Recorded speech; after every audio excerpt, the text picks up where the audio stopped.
We got two beds. Two beds and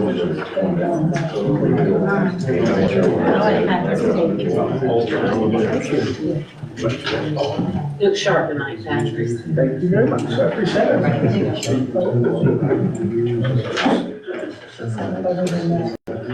Let's start.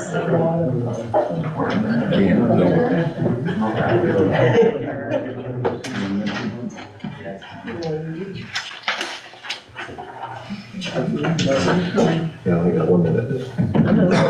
Are we already? Oh, you're ready, whenever it's ready. I got it.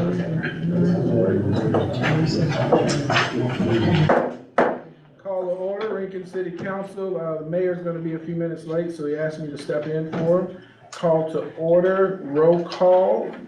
Mr. Scott? Here. Mr. Brower? Mr. Exley? Here. Mr. Blackwell? Here. Ms. Taylor? Here. And Mr. Kirkland, I am here. Ms. Taylor, would you open us up and lead us in the prayer and invocation? Yes. Pledge allegiance. Let us pray. Lord, thank you for getting us all here safely. Please give us your wisdom and good thoughts during this meeting. Please keep anyone who's struggling with any kind of health issues in your heart and have the congregation give them in your prayers. Please protect our police officers, our firefighters, and all of our city employees. In your name I pray. Amen. Amen.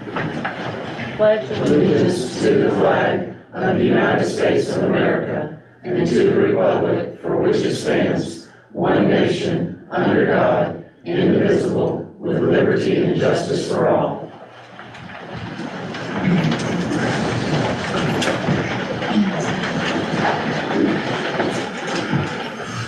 All right, we'll start with the approval of the agenda. Everybody's hopefully had a chance to take a look at the agenda. I have a concern, item 7. We have a second reading on a variance.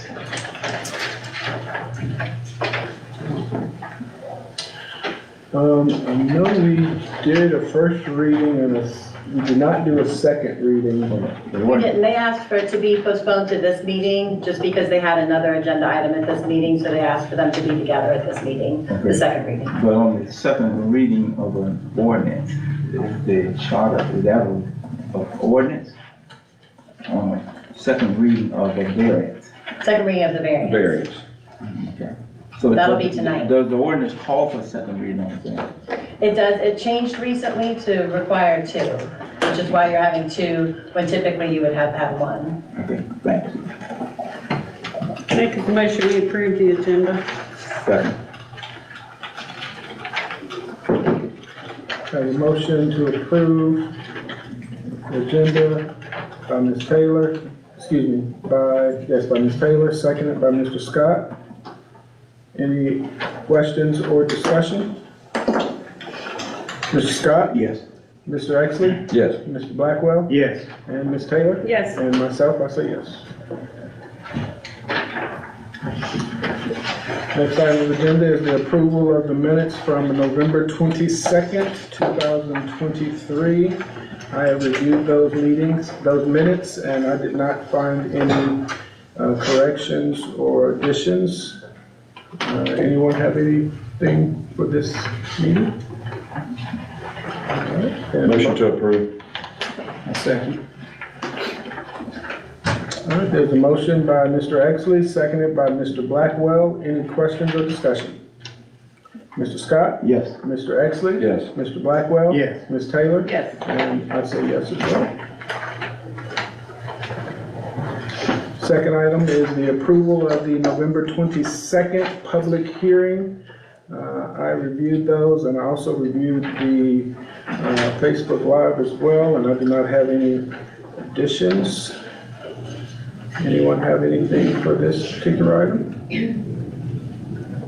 Motion to approve. Second. I have a motion by Mr. Exley, second by Ms. Taylor. Any other questions or discussion?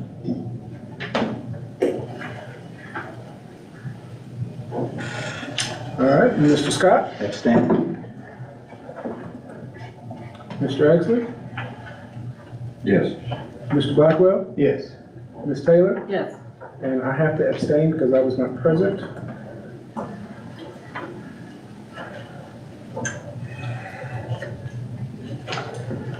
right. And we'll move to our public hearing section. If you have something that you'd like to discuss, please, when you come up, please state your name and your address, and someone will talk with you. We do have, and I should have mentioned this in the beginning, I apologize, Mr. Ben Perkins is standing in for us to assist us while we are on our hunt for a city attorney. Mr. Perkins represents Guyton and Springfield currently, and he's going to assist us while we are looking for a city attorney.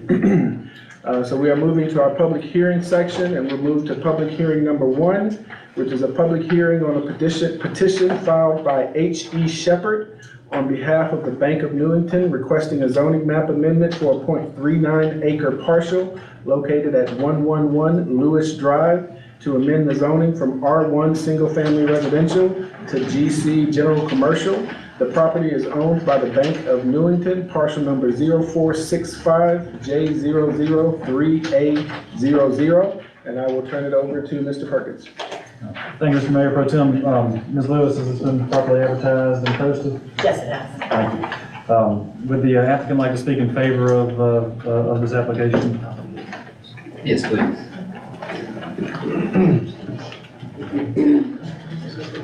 Thank you, City Attorney. Good evening, members of council. My name is Chris Gohagan. I'm a lawyer in Statesboro, Georgia.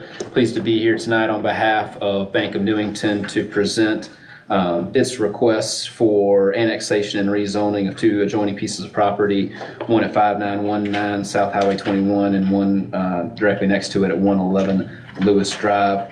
I wanted to introduce you to our team tonight. With me tonight, Tripp Shepherd is president of Bank of Newington, Drew Eller is senior project manager with Level 5, and Jared Mock is principal engineer with Maxwell Reddick.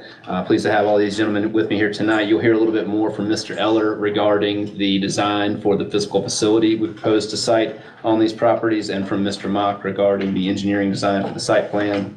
And I understand we have several agenda items associated with this request. I don't intend to belabor these issues and get repetitive with each presentation, but at least initially, I did hope to tell you maybe a little bit more about the Bank of Newington than maybe what you came here tonight knowing.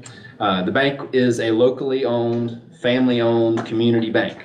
It was founded in 1919 with its first location in Newington. It exclusively served the community of Newington for around 80 years until 1998 when it opened its second location in Sylvania. In 2019, the third location was opened in Springfield, and you folks may be familiar with that location, at least having driven by it, I would assume. If you like what you've seen in the Springfield location of Bank of Newington, then if you approve these requests, I suspect that you will like what you see in the city of Rincon. The design utilized in Springfield is the bank's updated design. It is the same design that will be employed at this location if approved. As Mr. Eller explained it to me, it's the same building, just with more parking. So again, if you like what you see in Springfield, that's very similar to what we're proposing on this site. The first site on your agenda is 111 Lewis Drive. Mr. Lynn, could we advance the slide one? The outline that you'll see on the display is an outline of both properties. 111 Lewis Drive is the property to the south. Just above it, within the yellow square, is 5919 South Highway 21. 111 Lewis Drive is 0.39 acres. When combined with the adjoining property, it becomes a 1 acre site. It is currently zoned residential, and we do propose to amend that zoning to general commercial if annexed within the city. Just specifically as to the annexation, these properties, when reconsolidated, are contiguous to the city limits. That's Chimney Road, just to the north of the yellow triangle, and definitions for contiguous jurisdictions define any property that's contiguous to the existing city limits if not separated by a city, state, or county road. And that is true of these properties as reconsolidated and shown here. If we could advance the slide once more, specifically as to the rezone to general commercial, this is a Google image that kind of gives you a sense of the neighboring uses around this property. The balloon, again, is indicated on 5919. The first agenda item is about 111 Lewis Road, which is just Lewis Drive, excuse me, which is just to the south. You'll see from this image, there's quite a bit of commercial use in this area, specifically directly across Chimney Road. You have exclusive commercial uses within the GC zoning district for the city of Rankin. So this is an extension of that existing zoning just coming directly across Chimney Road. But then as you look south, it's consistent with other properties not currently within city limits that might be considered for annexation. And if this rezone were granted, this use wouldn't be inconsistent with what you might anticipate on those pieces of property as well. If we could advance the slide.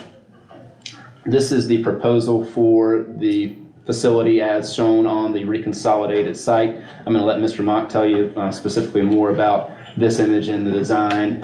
One note, it does not appear that that access directly off Highway 21 will be approved by GDOT. So the exclusive ingress and egress for this property is going to be from the side roads, from Chimney Road and from Lewis Drive, which is still totally feasible, but it's just a change from this design.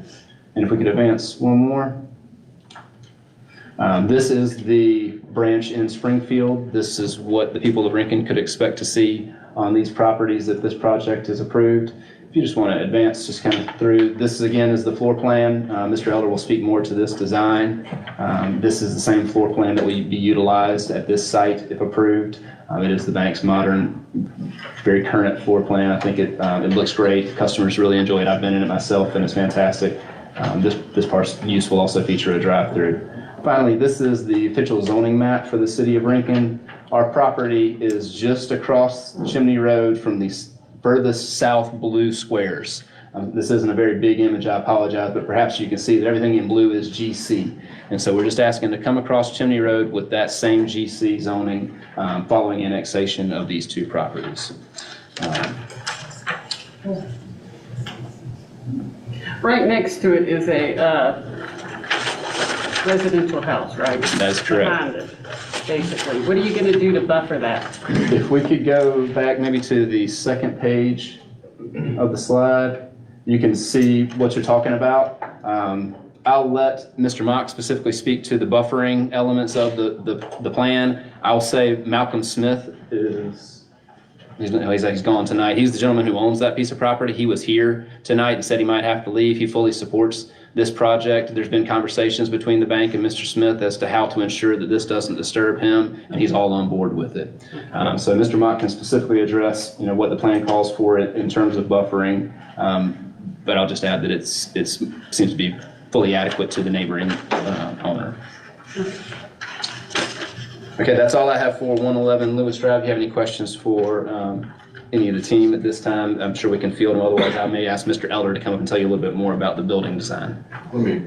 I'd just like to speak to y'all. I'm Trip Shepard, President, Bank of Newington. I just want to tell you I really appreciate the opportunity to speak to you tonight. We're really excited about the opportunity that we think this presents. We're excited about what we've seen in Rankin. The growth. I know some people have mixed feelings about the growth, but it seems to be coming and it seems to be moving right on down 21. Effingham County has been wonderful to us. We've had some great experiences here. We've met some really wonderful people and had a great opportunity to work with them. And this just is a sign that really what we see in this community, and we would love to expand our presence into the city of Rankin if y'all are amenable to that. So thank you very much. I'll introduce myself as well. I'm Drew Eller with Level 5, working with Mr. Shepard and Bank of Newington on the design and the construction of this project. Don't have a whole lot to add. Obviously, you saw the pictures of the Springfield branch. We're essentially building that same building, a lot of brick, mostly brick, EFS, kind of a low country feel. Inside's much the same, kind of a low country but updated. Interior, 3 drive-through lanes. And I don't know if Mr. Mock wants to introduce himself and talk more about the site plan. That's all I've got to add, just in terms of design. So it's much of what you see in Springfield. Yeah, sure. Thanks. As Mr. Cohagen mentioned, my name is Jared Mock, and I'm a principal engineer with Maxwell Reddick and Associates. Can we go back to the site plan, if you don't mind? Thank you. Mr. Cohagen did a good job of just kind of giving a brief overview of the site plan. As you can see, we've really kind of spent some time to make sure that this site will fit what the bank needs while meeting the requirements for the city of Rankin. We have adequate parking shown. Mr. Cohagen mentioned the adjoining neighbors behind the property and the buffer. We plan to, meet the requirements of the ordinance with a heavy vegetative buffer as well as a fence, to be a good neighbor and to help soften that transition from commercial to residential. Access, Mr. Cohagen mentioned that as well. We had intended to petition GDOT to obtain a right-in, right-out access off of Highway 21. But since the applications were filed, we received word from GDOT that they would not grant that right-in, right-out. So access will have to come solely off of Chimney Road and Lewis Drive. We don't really anticipate any kind of issues of traffic though, given the size of the bank building. We don't think that will be an issue or present as Well, an at issue. least you have a merge lane there, so that's a good thing. Oh, yes, ma'am. Absolutely. Absolutely. As far as I storm, do have a quick question. Oh, yes, So sir. You're right there at the corner, and coming out of Chimney in the afternoons, it's normally a backup, right? I can't speak to the mornings because I don't come back that way in the mornings. Are you planning on putting some type of, doing any like modifications to dotted line or something to that? Because it could get a little tricky right there. that's a very good question, and thank you for the question. Not at this time. I think if there were going to be any sort of modifications to Chimney Road itself, I think that would have to be something that would be done through the city, since that's a city street. Is that what you're asking? Well, the right-in, Kind right-out. of either, but, wait, no, I'm not talking about that, that's 21. You're talking about coming off of Chimney? Yes, sir. Yeah. And there is Highway 21 is a Yeah. 4-lane divided highway, and there is a median cut right there directly across from Chimney. And Chimney is a 2-lane road. So I could see the potential for some, backing up now if somebody's coming up there and they're either trying to go straight across or turn left, during a busy time. I think the only thing that would really, mitigate that in the future would probably be, just the addition of a traffic signal there at that intersection. Jared, if I can interrupt, if sure. it was a high traffic time, there is an exit right there back onto Lewis. And I mean, they could go on down Lewis and cut over to Chimney further up Chimney Road, where hopefully the congestion wouldn't be as big an issue. Well, and one of the things that I wanted to mention is GDOT may not be approving a lot of that because of the expansion that's gonna happen on 21, the widening of 21, that's in Yes, there. sir. That's in their master plan. Yeah. So, and I was just telling the mayor, I don't even know that won't be an opportunity for a light at some point.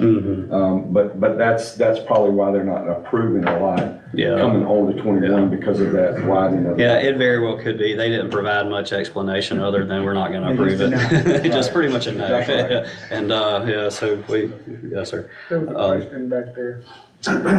My name's Tim Milner. Sure. And I drive a bus for the county. And I love the idea, I love the layout, but I can tell you firsthand, last year and the year before, I drove bus down Chimney Road in the mornings and afternoons, meaning about 7 to 9 o'clock, and then from 3 to about 4:30. The traffic trying to get into 21 is unbearable. Yeah. For a couple reasons. You have traffic coming back into the county up 21. So to make a left-hand turn is virtually next to impossible. Sure. So that's I just wanted to throw that in because that firsthand knowledge that Chimney Road is a bear trying to get on. Yeah, sure. Trent, what are your And I'm not trying to do your thing here, but I just trying to give you. What are your normal business hours? Our normal business hours are from 9 until 4:30, which we might alter it somewhat just because of what you said, because there are a lot of people coming back into Effingham County later in the afternoon, and those are primarily the people that, the customers that we have right now that we want to serve, particularly with this office. I'm with you. We all know how bad the traffic gets, late afternoon. We've tried to think of ways to mitigate that as much as possible. But, if you're trying to come down Chimney and hang a left onto 21, at that particular time, I mean, it's not happening, forget about it, you know? Well, even to go right, I actually had to reroute my bus route to go back up Chimney, up Old Dustin, because just turning right was even a challenge during these times. Like I said, I'm not trying to. Oh, yeah, no, yeah, I appreciate the It is an feedback. issue. You guys a lot of the comments, like, are they moving up in the bar? Ms. Underwood had a question as well. I'm gonna show this to Patrick first, so you can see this, because I pulled it up. You know, Lewis Drive already has that cut in. Yeah. But what I was gonna say, and listen, I think it's a great idea, I'd love to see it, and I hope it works out. But since you're acquiring this and we're rezoning it, is there any way we could accommodate a turn lane into Chimney Road while we're doing construction there? And help with traffic? And we may wanna talk to the state about making Chimney Road a right out only, left in, right out, and not let them cross 21, because that's the dangerous spot is getting across 21 on Chimney Road. Chimney Road may need to be addressed Yeah. completely, but that's a state issue, I know. Right, yes, ma'am, that's kind of, yeah, and I can appreciate that, that's kind of a, But now might be the separate. opportunity to beg for a decelerate lane on the Chimney Road. I think there is one, actually, I think there's already a right-hand, yes, ma'am, I think there's a right-hand turn lane, you got it pulled up right there. It's short, but it's. Yes, ma'am. It's short? Yeah, yes, ma'am, there's a deceleration lane right there. Okay, But, you know, it didn't show it, I was showing the Lewis, see the yes, Lewis. ma'am. Yeah, that's a right in, right out Yeah. on Lewis. And so if you could pull the site plan back up, if you wouldn't mind. Sorry for making you jump around, Jonathan, I do appreciate you though. Thanks for technology. The site plan with both entrances and exits, one on Chimney and one on Lewis, it does present the opportunity to where people are gonna learn. After you've been somewhere a time or two, you know, maybe I shouldn't turn left out of this facility at this time of the day. So, if they wanna go back to Lewis, they have the opportunity to go out to the right in, right out, and then they can turn right on 21, and just kind of avoid Chimney altogether. Any more questions on access? With that having been said, we feel good about access for the site. The parking, I think I'd already mentioned that, we'll meet the requirements, stormwater, we'll meet the city of Rincon stormwater requirements, and then utilities. We're gonna plan on being on city of Rincon potable water. And then to my knowledge, there's no city sewer nearby, so we'll have to utilize an on-site septic system. That should be a very small footprint because I think they're projected to only have 12 employees at this time. So it's very low flow. It's like 300 gallons a day. It's like a residential type system, like at your house, if you live out in the county. So, anybody else have any questions? I'll be I do doing have my a best to question, but answer I them. think this is for Terry. Terry, if we do annex this property, having Chimney Road, would that bring in the Chimney Road portion of that property as well? Or will that still belong to the county for Chimney Road? How does that work? Since Chimney Road belongs by the county, how does that work? I don't know. I'm sorry. Who's gonna answer it? If Rincon owns, I'm sorry, if the property on both sides of the road was annexed into the city of Rincon, a substantial amount, then the county might come to you and ask you to take over road maintenance, but if I understand correctly, it would be just this parcel right here, that's Rincon. 126 feet of road. Yeah, but when we add the water line down Chimney, we own it, because we'll have to annex that, right? We'll have an easement. We'll have to go. Y'all So we water won't down own- Chimney Road right now, and we don't own it. Okay. So we have the easement there. We have water down Chimney Road all the way to the end of Silverwood. Yeah, that would typically be covered with some sort of, governmental type agreement. Yeah. between City and county. I think we already allowed that within that agreement since that water was out there in the 30 deliveries. Yeah, because that's a perfect thing to decide. Any other questions? Okay. Thank you for your time, for your consideration. Okay, does anybody else want to speak in favor of the application by the Bank of Newington for the rezoning of the .39 acre parcel located at 111 Lewis Drive to amend, to rezone it from R1 to GC? Anyone else want to speak in favor? Yes, sir. I own a piece of property right next to it on Lewis Drive, and I'm in favor. And what's your name, sir? Donnie Bazemore. Thanks, sir. What's the address of that property, Jim? Put your name there. 5947 Highway 21, I believe. Thank you, I appreciate it, Mr. and Mrs. Bazemore. Would anybody else like to speak in favor of the application? Would anybody like to speak in opposition to the application for the rezoning of this parcel of land from R1 to GC? All right. Then the hearing on, public hearing number 1 is closed. And Mr. Mayor, shall I move on to the second one? Second item? Please, sir. The second item on the agenda, I think Mr. Gohagan's probably already spoken to it, but it's a public hearing on a petition filed by A.G. Shepherd on behalf of Bank of Newington requesting a zoning map amendment for a .63 acre parcel located at 5919 South Highway 21 to amend the zoning from B1 neighborhood commercial to GC general commercial. Properties owned by Bank of Newington, the parcel number 0465J001A00. Mr. Gagan, I know you spoke to it already. Do you have anything else to add on this one? Just to reiterate that when combined with the first parcel, we've got a 1 acre tract. And also, I just failed to mention, banks are specifically a permitted use under general commercial zoning. So we consider that for both applications. This is specifically permitted under section 9178 of your ordinance. Thank you, Mr. Perkins. Yes, sir. Anybody else have any comments to add in favor or in opposition to this item? Mr. Mayor, may I move on to item 3? Please. The next item for the public hearing agenda is public hearing on a petition filed by Larry DeLue with West Coast Mill Services LLC for a zoning map amendment for a parcel located at 107 West 14th Street to amend the zoning from OC, which is office and commercial, to GC, which is general commercial. The parcel is owned by West Coast MS Properties LLC, parcel number R20900348000. Would the applicant like to speak in favor of the application? And Ms. Lewis, I forgot to ask you, has this been properly advertised and Yes. noticed? Thank you. Anybody like to speak in favor of this application? Anybody like to speak in opposition to it?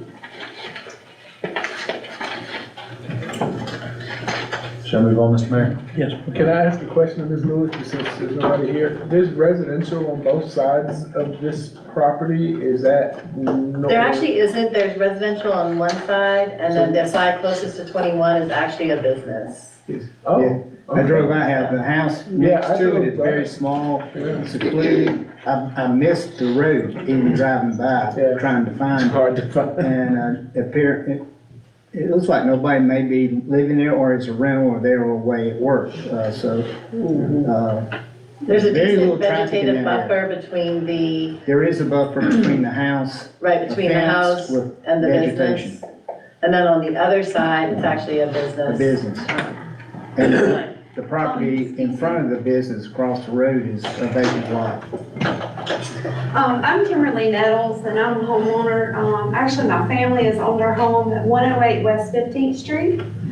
And my backyard backs up to his property that we're discussing here. I expected Mr. DeBlue to be here, and we're actually friends. So his back of his business backs up to my business. He was once a real tenant of mine at one time. That land, I'd like to show you on this map. My parents, I was gifted the home recently in 2020, I believe. But my family has owned this home here. It's my home here since 1978. But around, y'all may remember if you're old residents of Rincon, when they went from 2 lanes over to the median, as well as widening that highway. And so City of Rincon looked at making this zone commercial, and it was falling in the middle of our properties here. And so it was, our property was gonna be half commercial, half residential, and it didn't really fit. So my father, John Grimes, around 1987, gathered the neighbors up and petitioned the county to actually have it all zone commercial. So when it came time to sell, if people wanted to sell it commercial, they could. as well as you can't see here, but there's a home here, right here, the Clayton's old home. And this is a commercial business here. So it allowed Mr. Clayton to run his mechanic shop here legally. And when he retired, that's what he became. So actually, all this is actually commercial, but there's many old timers like me that still have residential homes. Mr. Chance, I saw his for sale sign down. His father just passed away and he inherited that home. So I don't know if he sold it residential or commercial.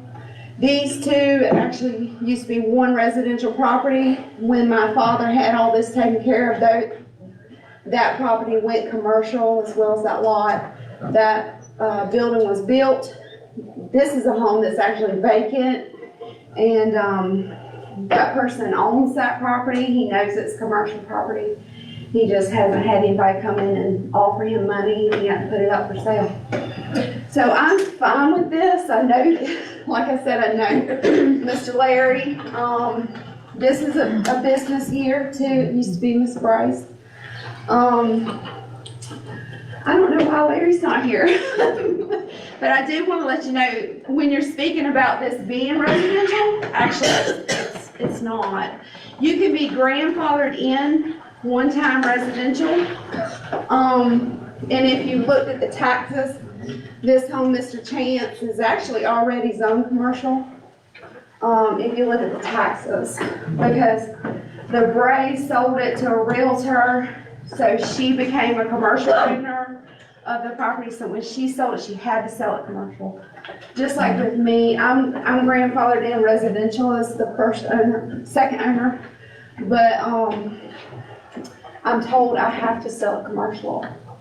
I just want to speak on that so that the city knows. I don't know if your map is correct, but it was my father that actually pushed for that land to all be up until Carolina Avenue.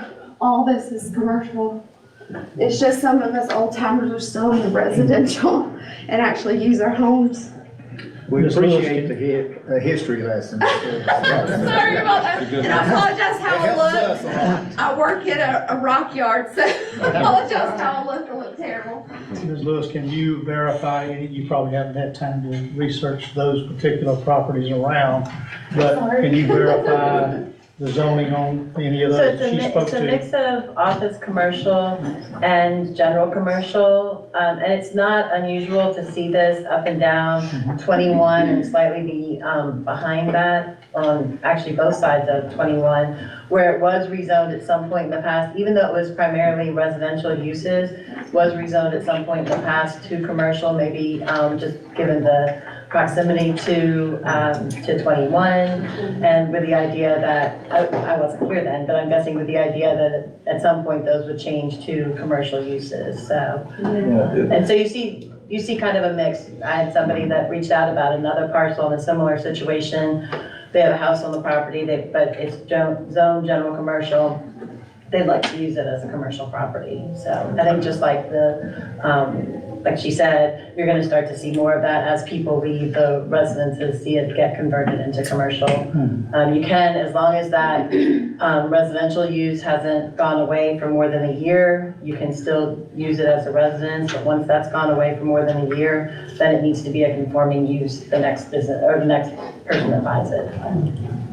Well, they started that on the north end. They started on the north end, and when they got to the south end of that area there, which it stopped on it. They started doing anything.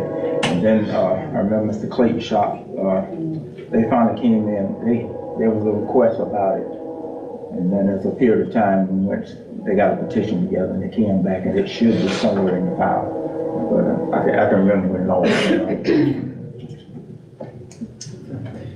Are there any other comments in favor of or in opposition to the petition to rezone the blue property from office commercial to general commercial? Thank you. Hearing is closed. All right, thank you, Mr. Perkins, for those, and thank you, Mr. Kirkland, for starting a meeting for us. I was on the road and just got in, so thank you for that. All right, we'll now move into our new business items. New business number 1, vote on a first reading of a petition filed by H.E. Shepherd on behalf of the Bank of Newington requesting to annex a .39 acre parcel located at 111 Lewis Drive. Property is owned by the Bank of Newington, parcel number 0465J003A00. You've heard the presentation from these folks on this property. Does council have any other question, need any other information in regards to this request? Or does the presenter have anything else that you would like to present? No, thank you, Mr. Mayor. Motion to approve. Second. Have a motion by Mr. Exley, a second by Mr. Scott to approve first reading of a petition filed by H.E. Shepherd on behalf of the Bank of Newington requesting to annex .39 acre parcel located at 111 Lewis Drive. Any other questions or discussion? Mr. Scott? Yes. Mr. Exley? Yes. Mr. Blackwell? Yes. Ms. Taylor? Yes. Mr. Kirk? Yes. Moving to item 2, new business, and this is also along with the same item 1, is a vote on the first reading on a petition filed by H.E. Shepherd on behalf of the Bank of Newington requesting to annex a .63 acre parcel located at 5919 South Highway 21. Property is owned by the Bank of Newington, parcel number 0465J001A00. Again, information's been presented. Anything else from the petitioner to add?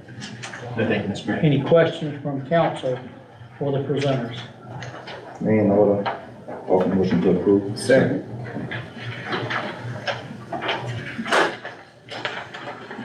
A motion by Mr. Scott, second by Mr. Blackwell to approve first reading on a petition filed by H.E. Shepherd on behalf of the Bank of Newington requesting to annex .63 acre parcel located at 5919 South Highway 21.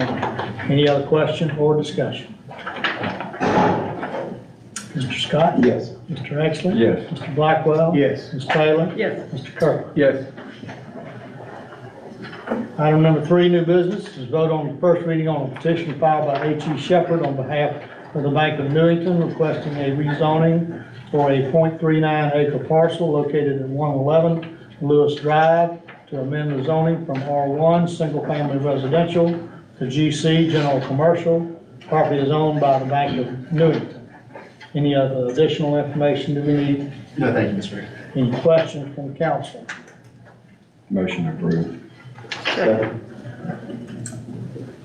Have a motion by Mr. Exley, a second by Ms. Taylor to approve first reading on a petition filed by H.E. Shepherd on behalf of the Bank of Newington requesting a rezoning for a .39 acre parcel located at 111 Lewis Drive to amend the zoning from R1 Single Family Residential to GC General Commercial. Any other question or discussion? Mr. Scott? Yes. Mr. Exley? Yes. Mr. Blackwell? Yes. Ms. Taylor? Yes. Mr. Kirk? Yes. Item number 4, vote on a first reading on a petition filed by H.E. Shepherd on behalf of the Bank of Newington requesting a rezoning for a .63 acre parcel located at 5919 Highway 21 to amend the zoning from B1 Neighborhood Commercial to GC General Commercial. Property is owned by the Bank of Newington, parcel number 0465J001A00. Any other information needed, Mr. No, thank you, Mr. Mayor. Any questions or information needed from council? Make a motion to approve. Second. Have a motion by Mr. Kirkland, second by Mr. Exley to approve first reading on a petition filed by H.E. Shepherd on behalf of the Bank of Newington requesting a rezoning for a .63 acre parcel located at 5919 Highway 21 to amend the zoning from B1 Neighborhood Commercial to GC General Commercial. Any other question or discussion? Mr. Scott? Yes. Mr. Exley? Yes. Mr. Blackwell? Yes. Ms. Taylor? Yes. Mr. Kirk? Yes. All right, thank you, gentlemen. Yeah, thank y'all. Thank you for your time. Appreciate it. Y'all don't want to stay and watch? We will if you want us to. 12 years in Sylvania. So my time. Have you done your time? Yeah, appreciate it. Have a good evening. Thank you again. Thank you. Thank you. All right, we are now to new business number 5, Effingham Health System Foundation. Request a special events permit with a fee waiver for the 5th annual Gears and Grub Food Truck and Car Show event at the Freedom Park for Saturday, March the 2nd, 2024. Someone here to present that? Yes, Elizabeth, how are you? I'm good, and you? Good. Thank you very much for giving me some time on your agenda. I appreciate it. Yes, we are planning to host our 5th annual Gears and Grub, March 2nd, first Saturday of March. We are already in the planning stages, but this is our first item to mark off the agenda before we continue to move forward. I know there's discussion with the use and potential selling of Freedom Park in the future at some point, but hopefully this is not going to be an issue. Okay, good. Gonna give me a heart attack. Yes, so our request is to use Freedom Park as we have done many years in the past. It is the perfect location for our event. Any questions from Ms. Waters? Motion to approve. Second. I would ask if you would, in the past, we've waived all the fees, all, Yeah, would you? to waive the fees as well. Midnight. Thank you. The only thing that we have paid in the past is security, so we do pay police officers to come and offer security. Okay. All right, so I have a motion by Mr. Exley, a second by Mr. Blackwell to approve Effingham Health System Foundation permit for special waiver for the 5th annual Gears and Grub Food Truck and Car Show event at Freedom Park for Saturday, March the 2nd, 2024, and to waive all associated fees. Any other question or discussion? Mr. Scott? Yes. Does someone have a question on that? Mr. Exley? Yes. Mr. Blackwell? Yes. Ms. Taylor? Yes. Mr. Kirk? Yes. Item number 6, new business, vote on first reading on a petition filed, thank you, Elizabeth. Thank you.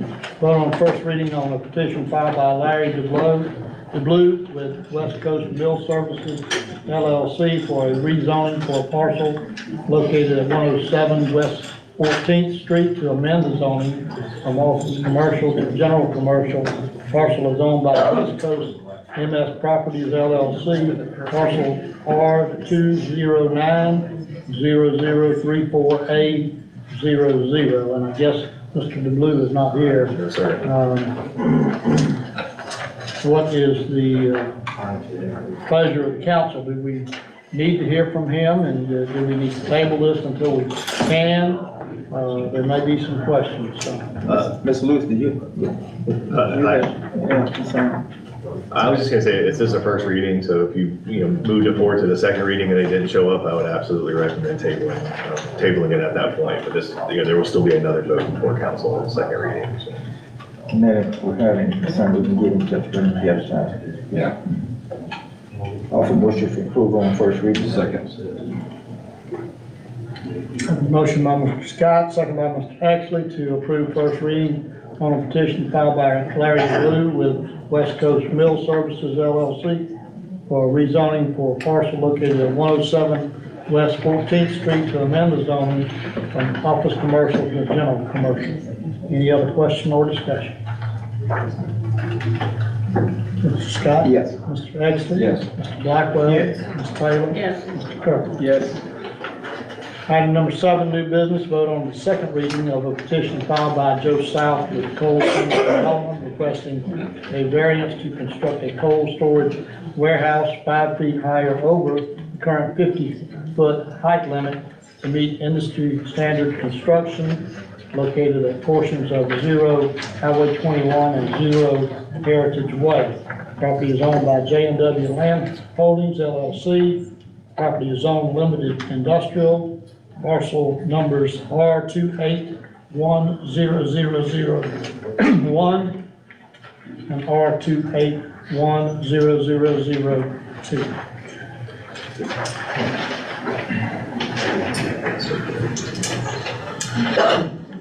good evening, Mayor and Council. My name is Chad Zittrow with Kern & Company. Also with me tonight is Mr. Joe South with Cold Summit Development and Brett Bennett with J&W Land Holdings. As you're aware, this property and project has been going on for a while, not this particular project, but this area. This is back behind the 504 building that is currently under construction. This is the second reading. We verified kind of last month what we're talking about with the fire department to be able to not have any concerns or issues there. But Mr. Joe would like to make a few comments here. He came all the way in from Idaho tonight to be with y'all tonight, so we'll give him a few minutes to speak a little bit on the variance. He didn't come to speak, he just was running away from the cold weather. Yes, sir. Coming to Georgia. It's cold, but there's not enough snow for it to be useful yet up there. So, and yes, Mr. Scott, I'm the reason that we adjusted the schedules to have both the site plan we're about to have as the next item and the second reading of the variance on the same night. So I appreciate you all adjusting the schedule and giving me a little bit of time.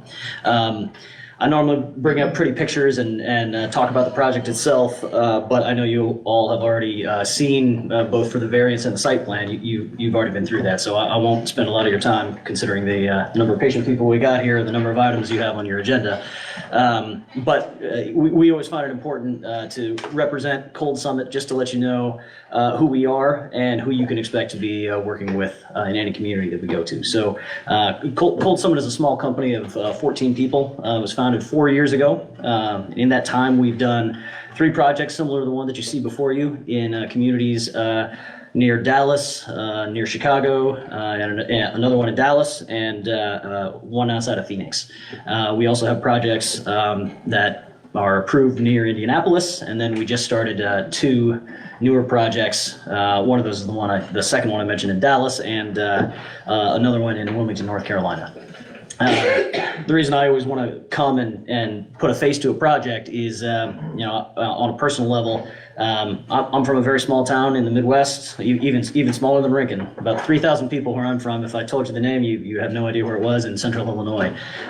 So we understand what it means to talk about, utilizing land in a community, trying to become part of that community, talking about job creation. It's not an abstract thing for us. We very much care about that. If you look at our website, you go to the About Us link on coldsummit.com. We have a few principles that we always want to talk about. One is that we are a company that focuses on veterans. We hire veterans, and we make a point to work with companies that are owned by or also hire veterans. I myself, I'm one of 5 in our company out of 14 people that had the privilege to serve.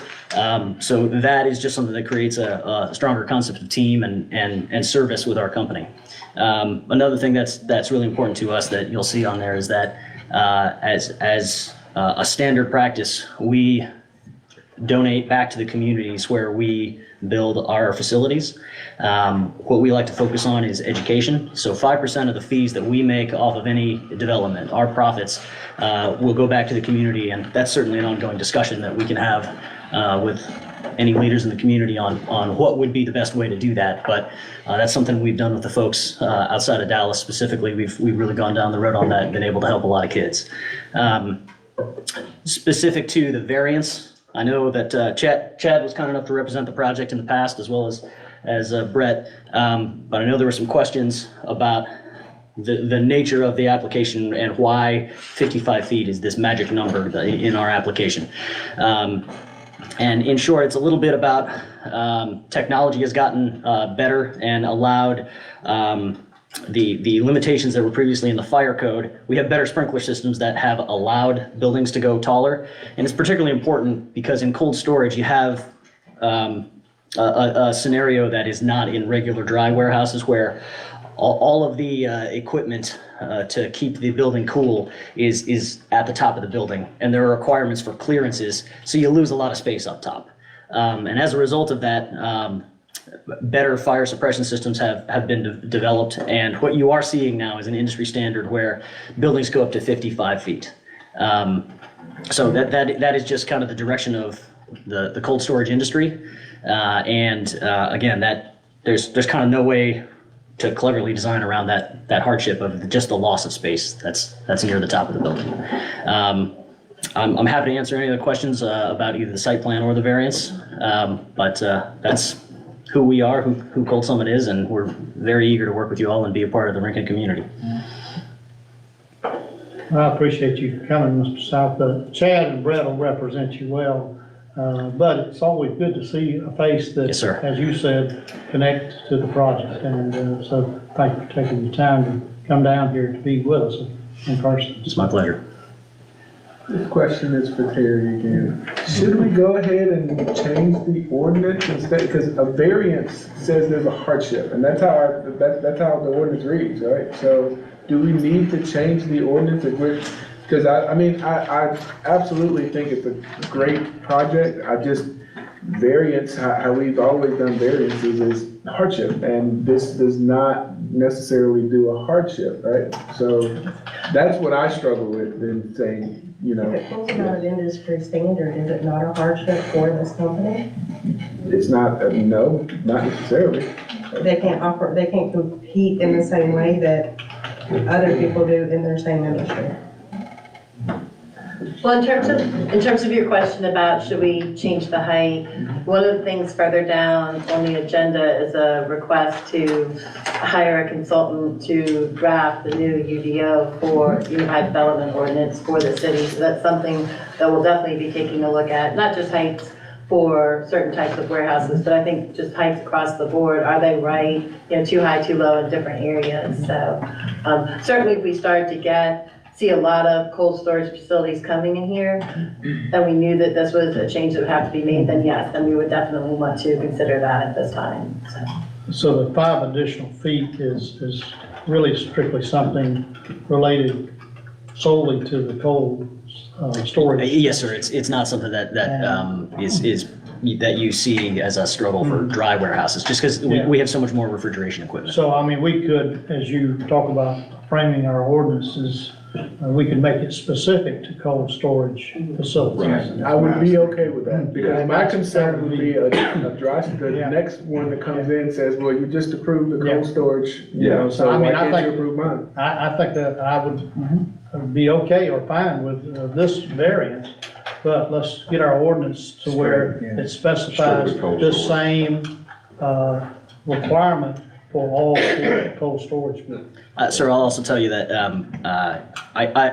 we want to work in places where what we say is we build buildings either by the people, by the food, or by the ports. And we got a couple of those here in this scenario, but mainly a lot of our decision to build here in this area is that the Port of Savannah has expressed serious interest in building their flow of cold goods through the port. And they have made an investment in the infrastructure to do that. So it may very well be that you see more applications for cold in the future. I have one question. The other locations that you guys have built, is that also on rail? Do you have any that's on rail? That's a great question, and that's another thing that is advantageous about the site that Mr. Bennett has, and we're using just one of the parcels in his park. Rail is a great advantage because with our other facilities, we have it gets a little specific because some of the facilities that we build are speculative. We build them and then we subdivide them and lease them out. So if somebody needs rail, then we get into a discussion about we can build a rail spur. So multiple buildings that we've built are rail capable, but we haven't seen the demand for it yet. In this case, we know that there is demand for rail, and that's another benefit because it's just less trucks on the road. Perfect. Thank you. Any other questions from Mr. South or Ms. Brower or Ms. Lewis? Well, I would like to, you mentioned 5% of your fees go back to the community. I would really encourage you to talk with Habitat and Manor House, because those are two big things that help the community of Rincon drastically. I would really, really highly encourage you to speak with those two organizations, please. I'll get your contact info, sir, because we have, our CEO specifically, he spends a lot of time focusing on the branch of our company that we just call Cold Summit Giving. It's a separate entity. It has nothing to do with applications or anything. We actually had one town where we were working through how the approvals were going to work, and they kept trying to put that 5% in there as an obligation, and we had to tell them that is not part of the intent at all. It's not a quid pro quo. It's just we want to be good citizens, and that's how we are. So I'm happy to take the contact info of anybody who can point us in the right direction, so that those funds can go to where they need to go. Mr. Bennett has my information.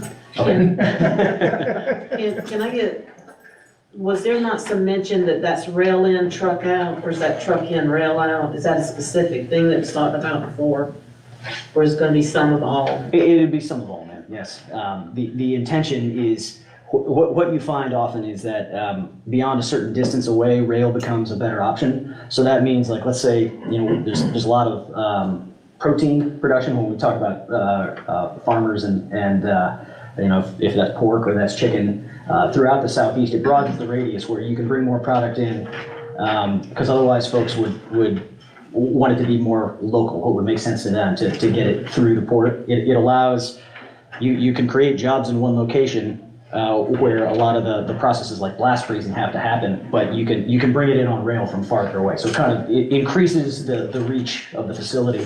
And it also, when you talk about broadening the reach, one of the things that we see with cold storage is that, of course, we're all concerned about what happens in an economic downturn. We typically see that with cold storage, it can be counter-cyclical. So if there's, we don't say that R word, if there's something bad in the economy that happens, typically you still see goods flowing through a cold storage facility because people have to eat.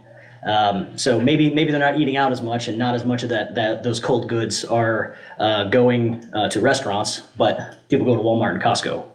So people always need food. It has to be safely prepared. It has to be safely handled through the entire cold chain.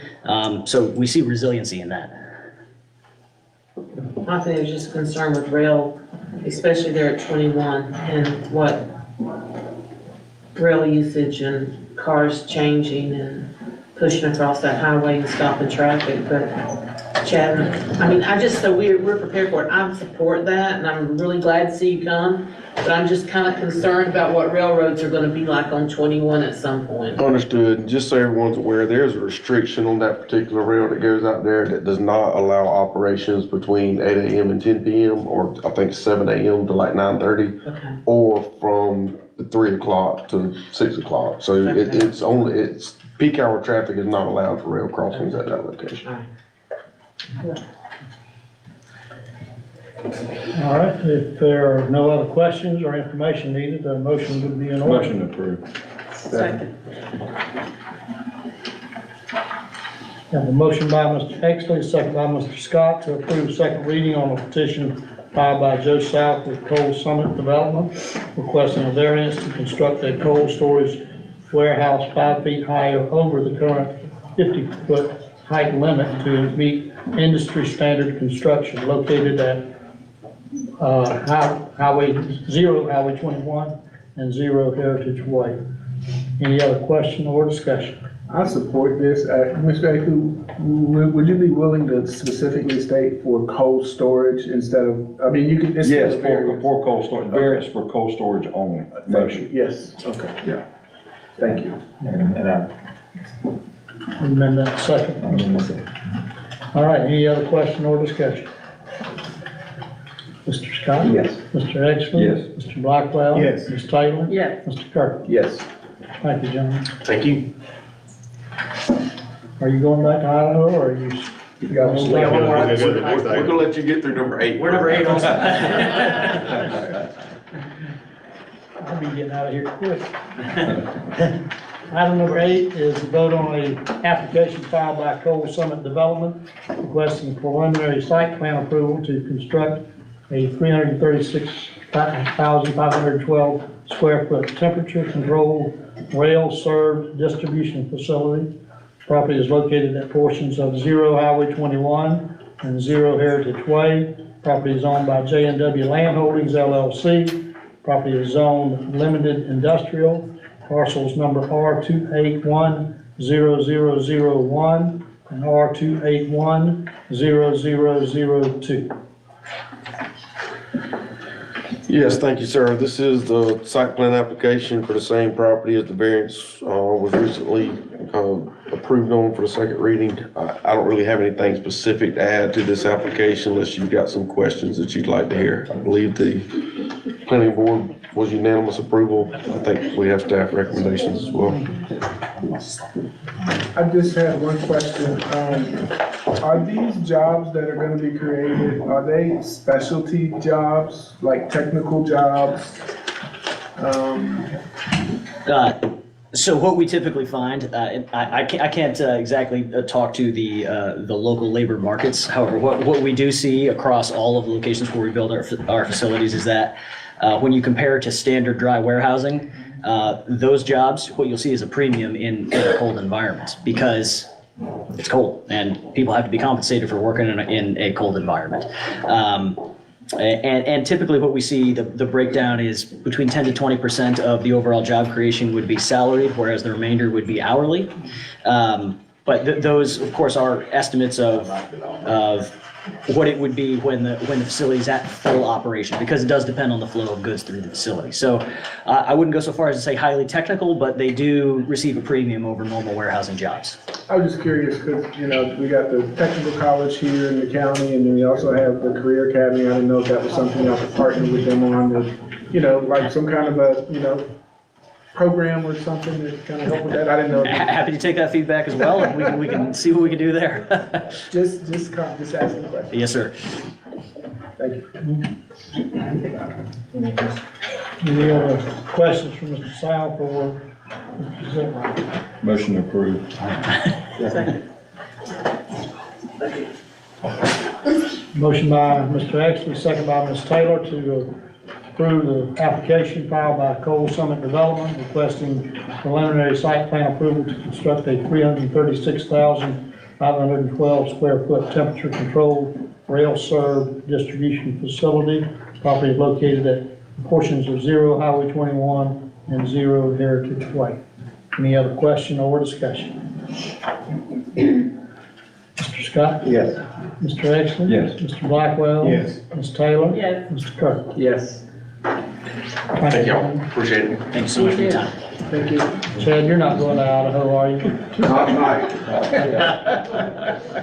Maybe another event. All right, item number 9, new business. We vote to increase fire fee on the water bills from $11 to $14 a month and raise commercial fire fee by 15% starting in the calendar year 2024. Mr. Lynn, you want to give us the skinny on that? Yes, sir, and Chief, you can come on up, you can come on. So this was, we discussed this at the kind of the budget retreat about being time to start looking at increasing our fees across the board throughout the city, and this is just the first one of the night. At that meeting, you know, it was a consensus to go ahead and look at, you know, raising the residential fee from $11 a month to $14 a month, as well as raise the commercial fire fee by 15%, starting the calendar year 2024 to be effective January 1. The proposed budget does have these numbers in there based upon that discussion we had that weekend. So that's what's before you tonight. I don't know if Chief has anything he wants to add. I don't have anything to add. I'm trying to remember when our last increase was. I know Last increase on the water bill was 2019. so about 4 years. 4 years. Yes, sir. Yeah, I know we need to, and we haven't raised water fees in a while.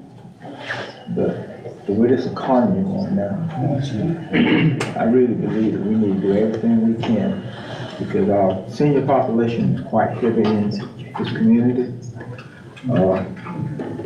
You see where the groceries are, you see where the gas are, you see where medical, Redwoods, CVS, and a few of them increase the cap and raise and do a percentage of the medicine. Read that today, came out today. And to some of us, you know, a few dollars is not a problem. but the majority is a struggle. And we're talking about fire fees as well as water. Not to say we've already got our medical, they can't do anything about it, food, clothing. We just don't know where to go, but I really feel that it really needs to be a necessity in order to move forward with this. And I will add that this is one of those necessary fees. We did lose the $600,000 in annual revenue for the fire fund from the county by losing that station. This does help also. I should have mentioned. Someone from your. Yeah, we discussed this at the budget. Yeah, I understand, I understand, I want to be able to. Fire department's more or less self-funded. They have their own fund, and they do not get to intermingle in the general fund, so to speak. Right. Correct. Tim Miller again. So just to make sure we're clear, this isn't a water increase, this is more of the fire fee. Fire fee. Okay, so I just want to make sure we got This this. is just the fire. So when we're asking about the previous increase in water, why the increase? And I'm not saying it's not just fire. We lost $600,000 from the county. We moved back into the city limits. That's on fire fee. On fire fees, we lost $600,000 by moving back into the city. I mean, not good. So just so that everybody kind of knows, losing that $600,000, we lost that shot of revenue, but we kept the same number of employees to keep that ISO rating as low as possible, to keep everybody's homeowner's insurance as low as possible, to keep our response times quick, same amount of staff, one less station, but we lost that $600,000 of revenue for a budget that's less than $2 million every year. Lou, can you tell us, what that offset is if we got out of the ISO number that we're in? What that would be, just a roundabout? Roundabout, if we go from a class 3 to a class 2, it should be about 18 to 20% savings on your homeowners and commercial insurance. Yeah, it's a big difference. It's a big gap. If we lose that rating. So we had to keep the amount of people to be able to keep that rating. Correct. We have. Yeah, what I'm saying is the So you people, either pay the this equipment. or you're gonna pay, yeah. Yeah, that's what I'm saying, with the fire department, it's either it's the fee, the equipment that's required. It's in that formulation, there's a whole lot of stuff there. Right. That's why I say, now, fire, as long as we can justify that, to get fired, I'm with it.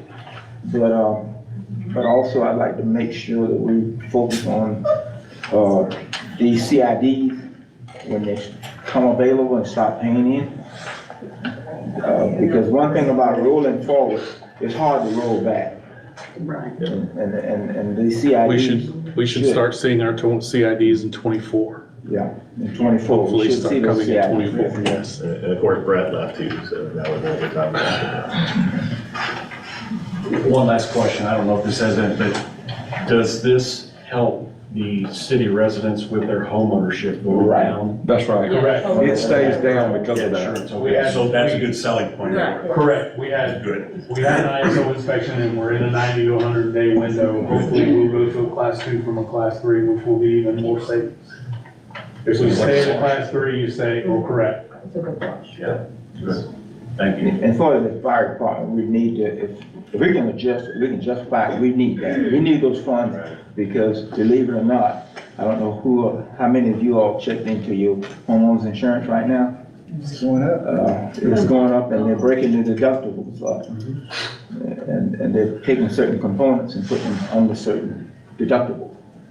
And it's a problem, but my concern is let's make sure we're doing our due diligence and taking care of our senior population here. I agree, and Jonathan, where we with GoGov, we do a horrible job of letting people know. So the ones who don't have Facebook and don't, look at the water bill that, tells them that the water fees are going up, are we close to kicking that off? So we're building the app now, the applets. I would anticipate, we were shooting for the first week of January, which was, be about the middle of January. So, first week was probably a little high and mighty, but, I think middle of January we'll have it. It's going to be called the Citizen Request app. So that's something we can push out, text messages, emails, and, just for public safety, when somebody downloads the app, they automatically give consent to receive those messages and those emails. There's no additional step that they need to take, for everybody, so that'll make sure that we put it out. All right, any other questions or information needed? If not, motion's in order. Make a motion we approve. Second. We have a motion by Ms. Taylor, second by Mr. Exley to approve the increase of the fire fee on water bills from $11 to $14 a month and to raise commercial fire fee by 15% starting the calendar year 2024. Any other question or discussion? Mr. Scott? Yes. Mr. Exley? Mr. Blackwell? Yes. Ms. Taylor? Yes. Mr. Kirk? Yes. Thank you, Chief. Thank you, Council, Mayor. Item number 10, new business, is request approval to increase the field rental fees at Macomber Park. Yes, sir, Mr. Mayor, I apologize. I realized this afternoon that this is the attachment, there was no attachment put in for this one, but just wanted to, we're in the process of looking at, reviewing all of our fees for everything. So there's a request, instead of, keeping our fees consistent with renting fields at Macomber Park, which are currently $50 per field per day, to request to increase those to $100 per field per day. That's still probably below where we need to be, but that gives us an incremental increase for the staff time, for the effort to keep the fields clean, to, making sure we're maintaining what we have. In addition to that, we're also going to request that we raise the fees on, we have park maintenance fees that are required for every tournament that goes in. Right now, theirs are set at $175. Just going to ask that we raise that to $200 for people renting. Just it covers our one full-time person and a part-time person to be present when we do have, events outside the city that are going on in Macomber Park. So. And those would go into effect beginning January 1, 2024 as well. So that would be a request to authorize the field rental fees to be $100 per day per field at Macomber Park, as well as have a field maintenance fee of $200 per day for those same events. Can we, make them put a deposit? See, because they could have the tournaments, and I've been over there after the tournament was over, and the park's still trashed, even though they were supposed to clean it. I just want to hold them accountable. We can. We did look at that, so we're anticipating that question come up. We would ask that if, although it's not a fee, that you also authorize a $350 deposit per tournament. Okay. And then that, if they clean up everything with with their list, very similar to what they get when they rent the building at Macomber, and they rent the building at Hindley, that money goes back to them in whole. So it's just us holding the money to make sure that they're held accountable to keep it in the same condition they found it. Okay, thank you. I asked about updating the contract back in March. Did we ever get an updated contract done for the field and all the government buildings that we rent out? Not that I know of, but we can absolutely get that. I'm all for it, but I really would like, especially Macomber, I would really like that contract solidified and done before we talk about fees, because we can raise fees all day long. But if we don't have a contract to, hold them, like Ms. Taylor is saying, they can pay it and then they can tear up the field. It cost us, $1,500 to fix. Can I have that, Pat? I think, Also with the Hindley building as well. yeah, that's what I'm saying. I think all the properties that we lease out there, and I don't have a problem with going up on the price of them, because that's the use that needed, that's kind of luxury, and that's what we need to compensate on. And also, we need to have all those agreements in all the properties. Absolutely. Right. But I'm gonna tell y'all something though. If we're gonna do that, we gotta make sure that we're providing a good spot for people. Correct. What we have out there right now, the upkeep on it is not up to standards to where we should be charging them. I wanna charge this, but I want a good piece of good property there that we can charge. Jonathan that's what he's trying to allude to, this increase. Well, and see, with the future director, I've been to the Hindley building where they haven't been checking after it was rented. And the trash cans are spilling over. We need to be better stewards of when that's rented to make sure it's checked and everything's in order. and I have a Yeah, problem. well, you're right. I understand what you're saying, Levi. But this, to me, this fee is for usage. You know what I mean? This is because we're depreciating our location every time somebody comes in. The biggest thing here is like I said, I think putting the money into it to make sure that it's acceptable to have these type of, to draw these type of tournaments. Can I tell y'all that Hardyville charges $350 per field per day? And they probably have, well, they probably have a nicer complex than we do right now, but ours could be, Macomber could be equitable to that easily. I would also tell you that concession stand, when ran properly and managed properly, could bring in well over $100,000 a year in income to the city or back to that ballpark. And we need to get that concession stand cleaned up and running, and managed well, because that's just a good source of income for that park. So instead of us hunting $100,000 every year for it, let some of that pay for itself. But there are security deposits, and I do have a copy of the recreation thing from Hardyville if y'all want me to forward it out to you, just to kind of see how they do it.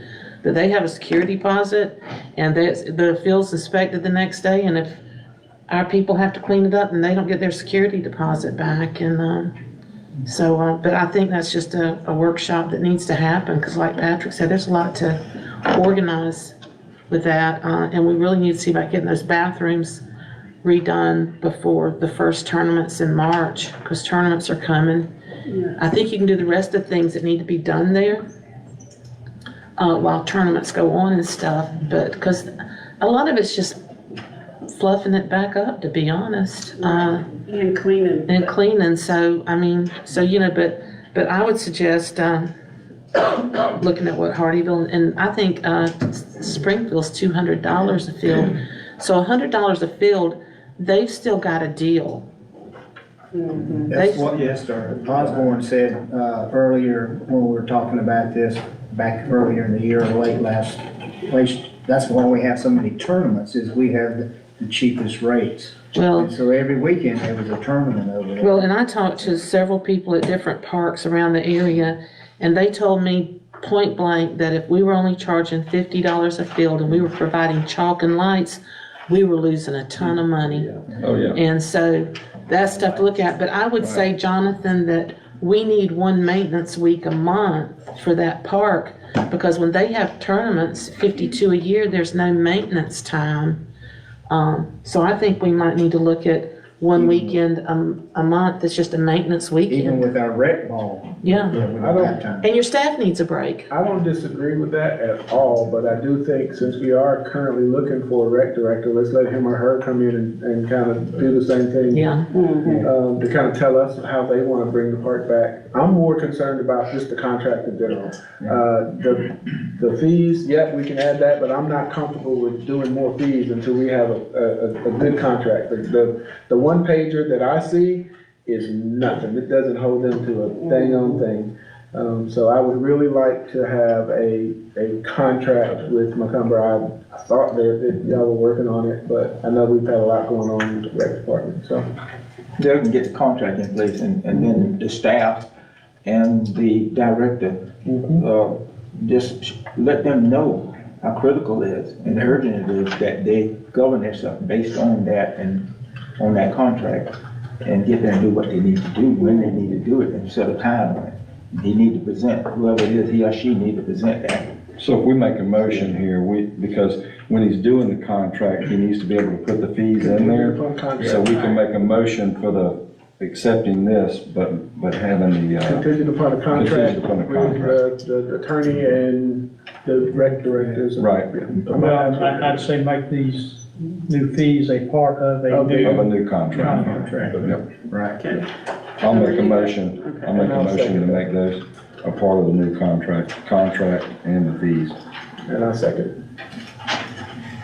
All right, we have a motion by Mr. Exley, a second by Mr. Kirkland, to approve the increasing of field rental fees at Macomber Park to be included in a new contract rental fee form,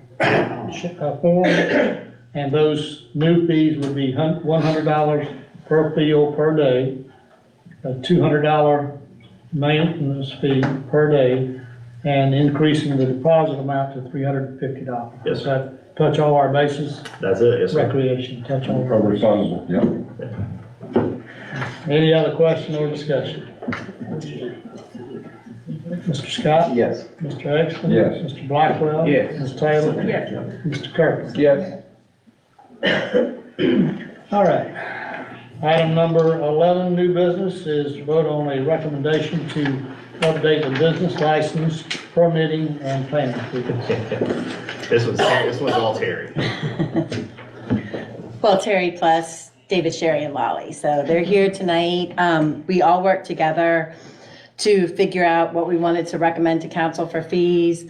They can also answer if you've got like real in-depth specific questions, they can answer those as well. We looked at several different communities, and I know we talked about this during the budget workshop as well. We looked at nearby communities, some a little further out, looked at how much time it took to do some of these types of applications and permits, and tried to use all of that. So there's not a straight, it's a, 5% or 10% or $10 or anything like that. But we did do a lot of research to come up with these numbers. In the memo that I gave to y'all, I gave you the reasons that we wanted to do fees, just like the fire fee. These fees, planning, building, business license, haven't been updated since 2019. So when we don't regularly look at the fees, then the increases may start to seem a little high. So I would say probably every couple of years, we want to at least, probably every year we should be reviewing our fees. I'm not saying that we would increase them every year, but at least look at them and make sure that they're competitive, that they reflect the work that we're doing, the types of applications that we're getting. Because you would see too, on the second page of the memo, I tried to point out also anywhere that we had new fees. So things like, construction trailers, solar panels, we haven't been charging for those, accessory structures, things that we kind of get a lot of, and we still haven't been charging for those. Let's see, so new cell tower, co-location, those are two big fees that you'll see. And those are, the fees that we're proposing are, fairly large for Rincon fees, but when you compare them to other places around us, they're not really that high. So, but what reviewing the fees every so often does is, keeps us from doing a big increase all at once. And then also gives us a chance, hey, we've been seeing a lot of construction trailers. We're reviewing them. We have to look at them. We have to go out and do an inspection, but we're not charging a permit fee for it. So it allows us to also capture those new fees. Yeah, I think annually is good. You look at your pay scale annually, you look at those fees annually, because there's gonna be a year that you don't look at it and everybody around you jumps up. And then you're 2 years later, now you gotta go to that or to get close to where they are.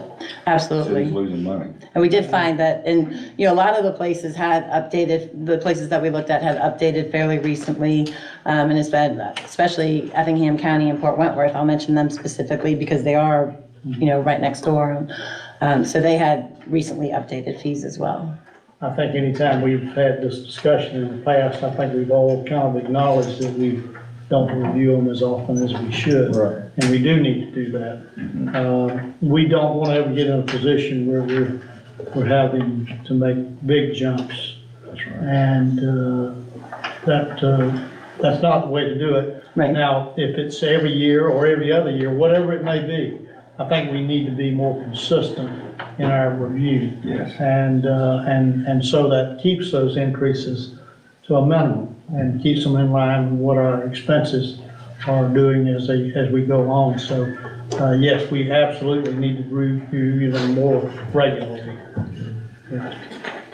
And we are, unlike the recreation fees and the fire fees, we would ask that these be effective immediately. We do, even though we're at the end of the year, we do have quite a bit of development coming in still. Okay, so you're saying? We would like these to be effective with the vote. In December, okay. Yes, sir. I'll make a motion to approve. Second.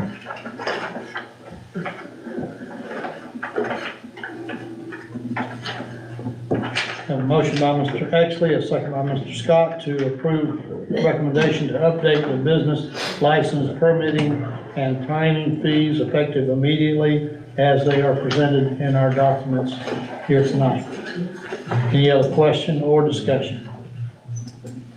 Mr. Scott? Yes. Mr. Exton? Yes. Mr. Blackwell? Yes. Ms. Taylor? Yes. Mr. Kirkland? Yes. All right. Thank y'all. You got I'm gonna stay up here because I have the next one too, so. Item number 12 is request approval to approve bid by Inspire Placemaking Collective Incorporated to write a new United Development Ordinance, UDO, for the city of Lincoln. Yeah, so we had put this out to bid in September with responses due in October. We only received one at that time. So we put it back out to bid again in November, and we received 3 additional responses. So we reviewed those, scored them, and while this was not necessarily the lowest bid, it's pretty competitive with the others. Just reviewing their bid or their RFP, they really seemed like the best consultant firm to do the job. They've done numerous other ordinance updates, comp plan updates, several different types of efforts throughout the country. So not just locally, not just where they're from, but all over. They are the ones that are doing the Effingham County ordinance update right now. So that is. They're almost complete with the land development portion of that update currently. Did they give you a timeline once it started, or how long it would take? Yes, yes, it would be about a year, but they can start very soon. In fact, they said if we get approval tonight, we could have a kickoff meeting before the end of the year. So, and then get started. But 9 to 12 months, while I know, trust me, I would love to have a new ordinance tomorrow. That would be fantastic. But it is going to take that amount of time. We want to make sure that we do plenty of information gathering from Planning and Zoning Board, from council, from our stakeholders in the community, people that use the ordinance. We want to have plenty of time for public input. We want a really good document at the end of the day, and so that does take some time. Also, when it comes forward to y'all and to the Planning and Zoning Board and the public, it's going to come forward in chunks. We're not just going to bring the document, already drafted and, so it's going to come forward in chunks. So that takes some time as well to go through that process. So we get it in stages, so as they finish one stage, we can review it with all the input, approve it, and then they can move on to the next part of it. Absolutely. And Ms. Lewis. That's easier to digest over the whole absolutely. year. Yeah. So you will be on managing this process, right? I mean, Yes. this will go through you. Okay. I just don't want to make sure that we don't get the 9 months and, that we continuously get updates, on it instead of wait 9 months and then, you know what I mean? Yes. So Yes. you guys will be part of one of the stakeholder committees. You will be part of the process. You'll Right. know exactly where it is as it's going through the process. And you'll be able to get input at the beginning for things that, you've noticed in Rincon, things that we need to make sure that we accomplish with this new code. Could you add me on to anything that's dealing with this? I would love to be a part of it. Okay, absolutely. Thank you. Almost a very similar process to do in the comp plan. Yeah. I'll make a motion we approve. Second. Have a motion by Ms. Taylor, a second by Mr. Blackwell to approve the bid by Inspire Placemaking Collective Incorporated to write a new Unified Development Ordinance, UDO, for the city of Rankin. There's a dollar Did you see it? You need to say. No, I That's didn't what I was see about that. to say. We need you to approve it by dollar amount. I don't think we can do that. dollar amount listed. $20,000. Yeah. No, No. that's half the board. That's only, that's. Oh, so that's not the. No, that's not this No, that's one. not the amount. This one is $107,000. That's what it looked for. $107,000, $107,320. And I amend it with the. No wonder you got so excited. I know, I mean, so what's that amount again? $107,000, 320. Yes. Is there an actual statement of work? Like I know you put a bid out and Yes. they came back. Yes, the I'm happy to forward to you. It was included in the council packet, but yes, they put together a document that goes through a pretty specific statement of work, timeline. If you have time, I wouldn't mind saying so. Yeah, right, I just emailed it to you. You just emailed it? I'll give you the hard copy if you want to look at it right Yeah, now. that's okay, thank you. While you're emailing, I'm getting it easy, I got it. permitting and all that other stuff too. Sorry, I'm in a council meeting, get back to you. All right, so Ms. Taylor, would you amend your motion to include the amount of $107,320? Yes. And Mr. Blackwell, you amend your second. Can I ask a question? Because all of this is not paid, at one time. Is there portions, are there like pay requests or how is payment? I would anticipate, and it doesn't say, I think we can negotiate that with them, it would probably be monthly. And in there, they differentiate the number of hours things are gonna take, and so. We do not need to pay all of it at once. I'm not saying that. No. I'm not saying that we have issues, but we don't want to have issues. No, we don't want to pay all at once and then have a rusty chain holding us waist. No, we would. paid it all at once. There we go. No, Jonathan's correct. As they completed certain portion tasks within the work, we would agree that they had completed those satisfactorily, and then they would submit payment for that. So definitely not. All right, any other question or discussion? Mr. Scott? Yes. Mr. Exley? Yes. Mr. Blackwell? Yes. Ms. Taylor? Yes. Mr. Kirk? Yes. All right. All right, thank you. And you might want to tell them to correct their references, so you've got Effingham County. Yeah, they got 10 Florida. number one. Okay.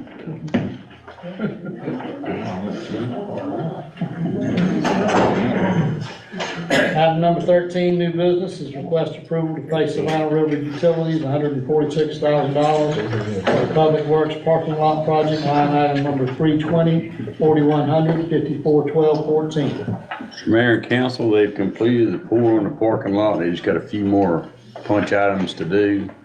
Replace a section of fence and a little bit more cleanup, and everything looks great.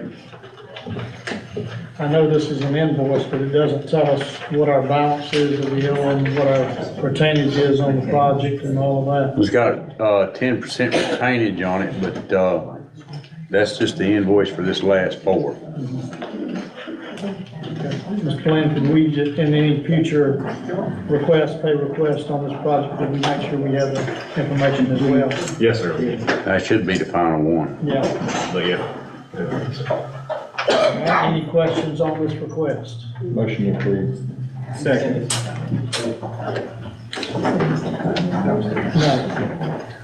No. I have a motion by Mr. Exley, second by Mr. Blackwell to approve to pay Savannah River Utilities $146,000 for the Public Works Parking Lot Project.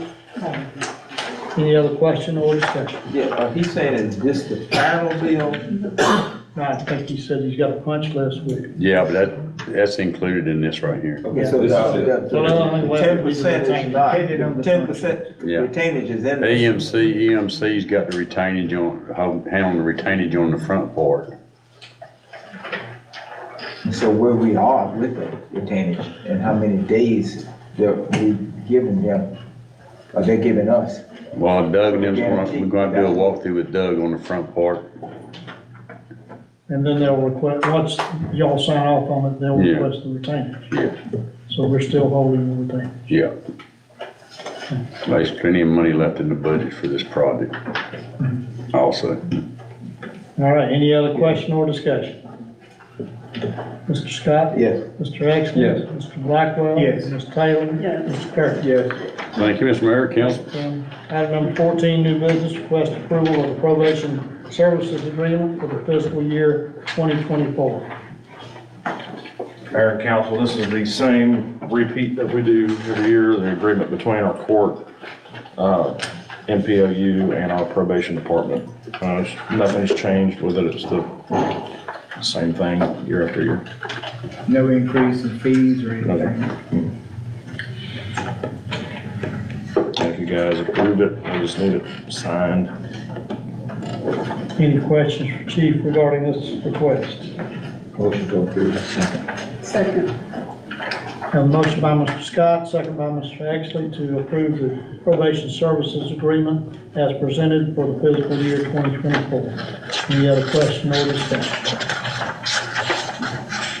Mr. Scott? Yes. Mr. Exley? Yes. Mr. Blackwell? Yes. Ms. Taylor? Yes. Mr. Kirkland? Yes. Item number 15, new business, first reading of the proposed fiscal year 2024 City of Lincoln budget.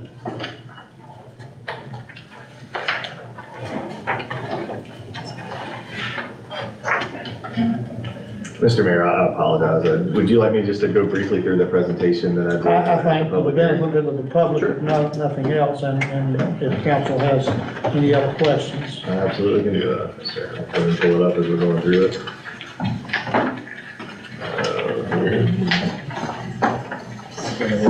Yes, sir. As we talked about at the public hearing last week, we do have the draft budget to present to you all. You know, as we talked about, and just in our budget, we want to consider it to be that sort of an investment in our employees and in our Rankin and our communities, children and youth, and our future strategic plan goals and our current and future infrastructure, and overall generally in our future is kind of how we look at the budget.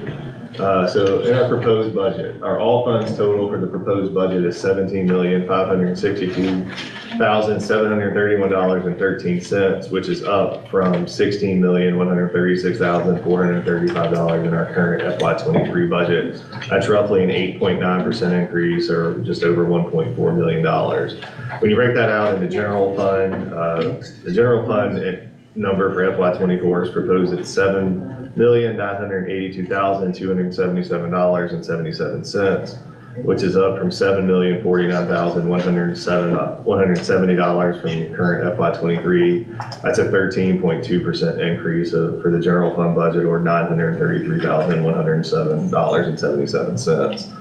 Our enterprise funds, which are your business type activities, those, for people that kind of want to understand what those are your money generating funds for the most part. Water, sewer, golf, fire, those are the ones that generate their own funding. So for FY24, those numbers are, the budget for all of those combined are $9,580,453.36, up from $9,087,265 for current FY23. It's a 5.4% increase, or $493,191.36. So here's just a breakdown of you can look at the fund summary. It is a balanced budget. We are projecting revenues and expenses to line up at that $17,562,731.13 number. As you can see, a majority of those expenses and revenue does come in through the general fund and the water and sewer fund. So just some of the highlights from the budget. Like I said, we are proposing that budget is 8.9% higher than last year, $1,426,296 increase. We are using $0 in our general fund balance, aka reserves, rainy day, unobligated fund balance. So we're creating the balanced budget without touching any of those funds. We are including in there employee pay and classification recommendations for a 4.5% increase for each employee. That includes a 2% across the board cost of living adjustment. And we do have to budget that 2.5% merit for every employee. That doesn't guarantee that every employee is going to get a 2.5% merit, but we do have to budget for that as if every employee would get it, so that we don't run into any issues with that. Those are going to be based off the evaluations from the department heads. So some of the other highlights, just with any budget, just to show 30% of our overall budget deal with staff-related costs, personnel, salaries, insurance. There's a 3% increase to the employee health insurance plan coverage options. Last year, the city absorbed that entire increase for any employee, regardless of what plan they were on. This year, that increase has been passed along to those employees that have monthly premiums outside of just an employee-only plan. So we, overall, the last couple of years, we're at that 7.5–8% increase total. The employees are only seeing 3% of that, so we're still doing good. Just some of the highlights that we do have in the budget: the Parks and Recreation Master Plan, comprehensive plan update, updated personnel policies, and an updated pay and compensation study. So it's been a few years, so it's time to get on that one again. So just, here's kind of an overview for everyone of what our of what our revenues and expenses are by fund.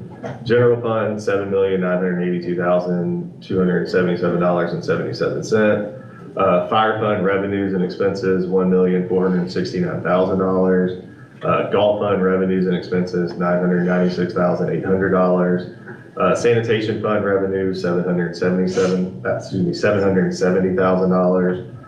Water and sewer fund revenues and expenses, $6,087,653.36. And other fund revenues at $257,000. And if you look on your sheet, you can see that those are from some stormwater funds and water impact funds. This is where I was a little confused. Revenues and expenses, so this is both of them combined, or is this just revenues?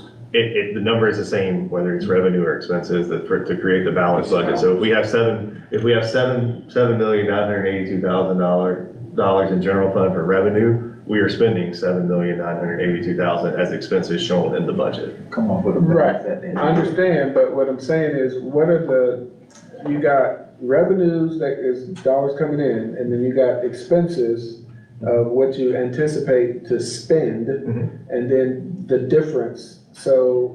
There is no difference. to create a balanced budget, there can't be a difference. There can't be a difference. There can't be a difference. Have we always seen it this way? Because I feel like we've seen it a Well, if different you got way in years into past. any problem, you made an amendment, which is Yeah, because you got a amendment balance. to that budget, if you have to change the original balance. Okay, fair enough. Yeah. So I think even some if of we that gain, last even if year, we gain, yeah. we still have to. Yeah, so if we come in at the end of the year and we have gained, instead of 7.9 million, we had 8.4 million, we have to come in and do a budget amendment to adjust our overall budget. Right. And then the audit will show that additional money is going into our unobligated fund balance for that year. I think Right. one thing that might be helpful, and we've done some of that here tonight with some fee increases.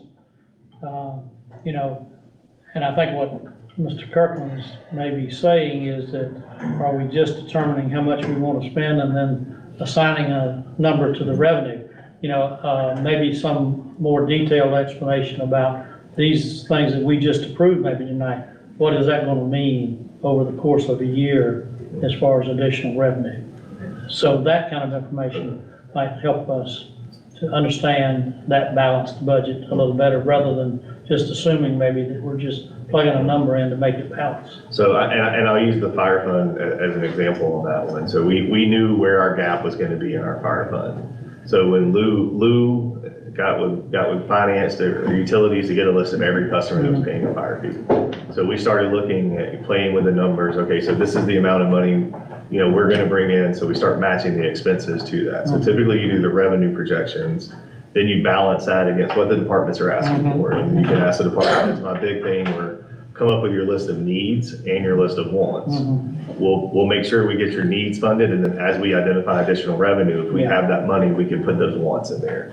And we start doing it, we're still trying to be real conservative with the revenue projections, because, we had a really good year. We knew people were shopping more. We knew we were getting these big permits coming in for your Saywans and some of your industrial uses, but we're trying our best not to assume that those are gonna come in next year. So we're trying to balance that, and even then, we're still gonna show additional revenue projections. So we're trying to. So what I want to understand is the $3 addition to the fire fee and the 15% addition, like the mayor said, is that included? Did we look at that as additional income when we were looking at it with the expense? Those numbers are in that fire fund. Okay. That is how we got to that number, was using those increased numbers. Okay. And we're not gonna say, let's account for every dollar there, but I think much as you summarized some of the additional unusual expenses, such as new police officers,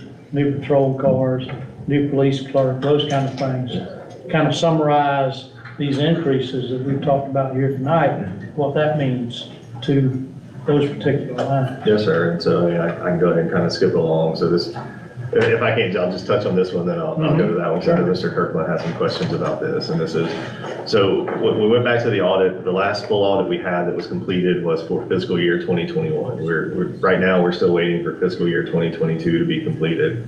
We should have that by the end of the month. So at the end of FY 2021, we had added $1.2 million to our unrestricted fund balance to get that number to $4,895,333, or, roughly 61% of what we're proposing for FY 24. So our financial position is very healthy. So and I'll talk, the next item coming up, I'll kind of on the agenda, I'll kind of talk through some of that. So that it takes roughly a year to figure out where that number goes. Because once your audit comes in, they're clearing everything. They give you a firm accounting of what you've done, what you didn't do. Some expenses come in, we don't get all the ad valorem taxes for vehicles, right away. So some of that trickles in, you're a month or two behind on getting your SPLOST and T-SPLOST collections because they filter through the county to get your blessing. And so they start coming in. So that's how we'll start getting to that number. So we're 2 years behind? I thought we were only 1 year. I thought we were only moving 1 year behind for audit. I thought we are only one, because we're still in FY 23 now. That Right. Our year hasn't ended. So FY 22 is the one we're waiting on. So that takes us 2 years. Auditing last year's. So just, okay, fair. Got it. And so the way the audits work, so according to the state, you're supposed to have your audit finalized 6 months after the last day of your previous budget year. Right. So that would have been December of 2022. So, right, so then we got our 6 month extension. So that's where we are with that now. So it sounds like 2 years, but we're really still trying. 2023, it's not over. Well, considering you did the budget by yourself along with everything else, I appreciate it. You're welcome. So this is just kind of going through the departments, where they are, the expenditures, and for There we go. and these you see here are not, for the definition, are not revenue generating departments. The police department, no offense, Merle, is not going to bring in what is that number for you? $2.8 million. If they bring in $2.8 million, we're going to make a lot of news. But that's just the cost of doing business. None of these departments are essentially going to fund themselves. There are years, for example, planning and zoning had a good year last year. They probably could have funded themselves with some of those larger projects, but that is not a consistent thing that you would see going forward. So year over year, it's about 8.8% increase for general fund expenditure from last year. Enterprise fund, or the same business type activities we were talking about, $9.5 million, and that's just broken down by sector, where, water administration, fire, water operations, sewer administration, wastewater treatment plant. Those are kind of where you see, and then we break out the golf maintenance and pro shop activities within there as well. And that's all in that all fund summary, and then each department fund is located within the draft budget that you guys have, and it's on our website. So this is what the mayor was talking about earlier. So some of this we were able to fund and get some of the personnel requests included in the budget that the departments had asked for. So the new positions that are in the budget are the assistant to the city manager. And again, I know it was brought up, this is not an assistant city manager position. This is essentially not an executive assistant, but just an assistant to the city manager. A full-time code enforcement officer. The police department asked for 6 full-time police officers. We do have 3 of those in the budget. They will come back and ask for the other 3 next year. A deputy court clerk position, because our court operations are humming along. We have full dockets twice a month, just to help with some of that. We did budget for an additional golf maintenance position. I believe that's going to be more geared toward your irrigation technician to help with all the irrigation at the golf course. We'll get to him in a minute, but if you guys haven't noticed, Mr. Moore is here in the audience. Our new golf course superintendent is sitting back there. And we did move the golf course superintendent position. Although I'm showing it as a new position, we moved it from contract labor into the budget this year for golf. So that all we did was move that money from one line to another. And just an estimated kind of some of the highlights from where we're looking to spend some of our $2.5 million in our SPLOST. $120,000 for patrol cars. Those new officers have to have cars and have them upfitted. Upgrades to Macomber Park and Parks equipment at $300,000. Chipper, sweeper equipment, $371,000. Siren upgrades so that we don't have to manually turn on weather sirens anymore at $21,000. And police K9 at $23,000. So we're still projecting to get the estimated revenue from SPLOST in at about $2.5 million this year. And just some of those accomplishments that we've been able to do this year. Dedicated IT staff member. We've got RinconGA.gov obtained. We transitioned all of our emails to Microsoft 365. Patriots Park Playground. Did get an email today. They'll be on site this week to finalize it and be done with it. I'll believe it when I see it, so I'm just going to be positive. We do have our new golf cart fleet delivered. From what I understand, those things are amazing and people are enjoying them. We're implementing GoGov for our citizen request system. Police department and court software have been implemented, and we've awarded bids for planning and development software and finance software. Those go live dates will go into next year. I believe finance is now looking at March for their implementation date, probably around the same time frame for planning and zoning. Dulce has been able to implement Granicus as our city's agenda management software. We were able to continue rolling the millage rate back to 0, so there's no property tax charge to our city. Revised the comp time and flex time policy for the employees. Updated our requirements for our city's fence ordinance, and did revise the rules and procedures for our planning and zoning board this year. So here's our next steps. So right now I apologize for the 6 p.m. So right now we've had our public hearing. This is the first reading of the budget. Second reading and adoption is slated to take place next Monday night, December the 18th at 6 p.m. So we would do the second reading and adopt the budget at that same meeting. And then the budget will become effective January 1st of 2024. So if anybody has any questions, I know that was a lot of information fairly quickly. Questions for Mr. Lynn? I think the public hearing, we had very little input or questions. But it was done, it was available. And so does council have any questions for doing a first reading? No, the motion would be in order. Motion approved. Second. Motion by Mr. Exley, second by Ms. Taylor to approve the first reading of the proposed fiscal year 2024 City of Rankin budget. Any other question or discussion? Mr. Scott? Yes. Mr. Exley? Yes. Mr. Blackwell? Yes. Ms. Taylor? Yes. Mr. Kirk? Yes. Item number 16, new business, approval of a professional services agreement with Davenport and Company in the amount of $20,000 to serve as the city's financial advisor. Line item number 100, 1300, 521200. Yes, sir, Mr. Mayor. This is, and I briefly touched on this as well, the budget public hearing, and we started talking about now, I believe now we're in that position to start having someone help us understand where we need to go with our money, not from a finance department standpoint, but for somebody that helps us, financial policies, what do you need to put in place, give financial overviews, what are our positions, what are our exposures.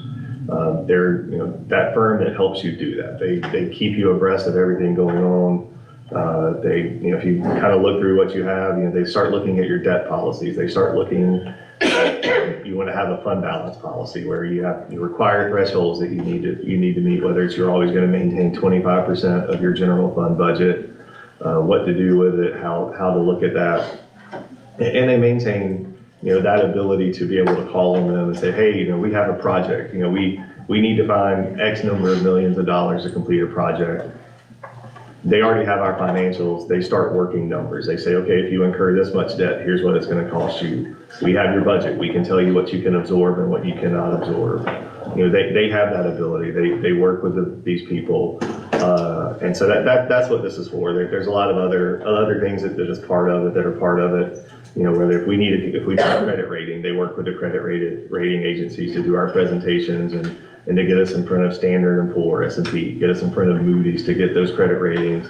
To stop doing that, they can help us issue bonds, should we need bonds, they can work with different authorities to do that. So, On the, you're talking about the bonds and qualifying for bonds, do they handle the asset management side of it? they do, yes, sir. Okay.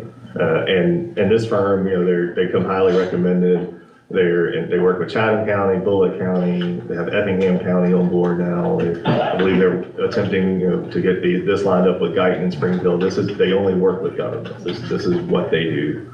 I believe they're out of Virginia, but they have people in Atlanta. They're a part of their staff, so they're very good at what they do. I was told to make sure I pass along, they're only gonna charge you when they do work for you. This is just one of those not to exceed amount. All right. Not amount agreement, so.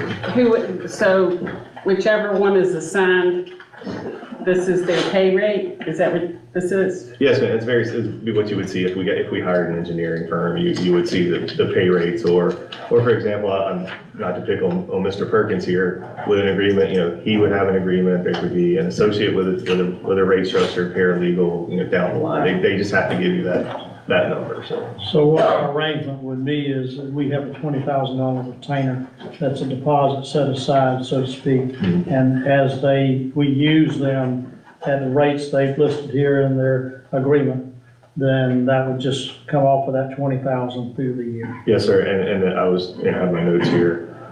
If we ever go out to bond, if we ever, you know, say, hey, we need $25 million to do something, they don't charge you for that service because their fees are built into that bond. So that wouldn't cost any extra, but they would walk you through the entire process. And I don't want to say hold your hand, but hold your hand as you go through that process. So I think that, you know, as we talked about, you know, at the public hearing, I think this is something that's needed to be able to move us forward and to kind of know that we don't know what we don't know. And I mean, once you get into this is a different finance world. Yeah, and I would see this as, I mean, you know, when we think about our people within our own finance department, they're just doing all they can to do their daily work. Pay the bills. They don't have time to do this, so this is a set of eyes that enables us to look at that, where others may not have the time to do it. I think it's great. I do, would like to have the attorney take a look at the agreement, just to make sure that, you know, we're not missing anything. To be honest, I feel a little uncomfortable about the open PO piece, and I was reading through it, and a couple things, I'm not an attorney, but I just would like the attorney to take a look at it. Sure, absolutely. And then the second thing is, how does this play into, I know you mentioned bonds, but will they help us with grants? I didn't see anything in there about, you know, grants. I mean, they are a financial advisor. Will they be able to look for grants and help us find some of these grants as financial advisors? I don't know that that's what they do. I can certainly make the ask out. I would like to see if they can, because that's one of the things that we struggle with. We talk about it all the time, about getting grants, but we never, you know, I think we've gotten a few. I certainly ask. And that's what I was talking about the bond rating, because like, when we get ready, just like the fire station I had, you had to hire somebody to come in and give us a value on that. And I don't remember what we paid them, but if they would manage that asset, they would already have that stuff in place. I make a motion to approve. Was this it? How did we find them? I started asking around who people used and called a couple of different firms, and they're the only ones that did respond. But I think that's because, you know, from getting conversations from people, it was explained to me by the county manager in Bullitt County. It's like gas stations. They have territories, you know, you won't see this firm going to South Carolina, you won't see the South Carolina firm come to here. in Florida, you got Raymond James, or here you got Davenport, so it's kind of territorial. So they were the only ones that were able to respond, with giving us something like this. Don't we have to bid this out? It's 20,000 and under, we don't have to. How do you, are we really gonna vote on this without an attorney looking at the agreement? Are we gonna agree to pay $20,000? Pending. Attorney approval. We can make a motion. Yeah. Yeah, we can make a motion and We approve it, then he go forward. Yeah, nothing goes through until. I'll second that with approval. We have a motion by Ms. Taylor, second by Mr. Exley to approve a professional services agreement with Davenport and Company in the amount of $20,000 to serve as the city's financial advisor pending attorney approval of the contract. Any other question or discussion? Mr. Scott? Yes. Mr. Exley? Yes. Mr. Blackwell? Yes. Ms. Taylor? Yes. Mr. Kirkland? Yes. Item number 17 is request approval to cancel the December 25th, 2023 regular scheduled council meeting. Does that really require any discussion? I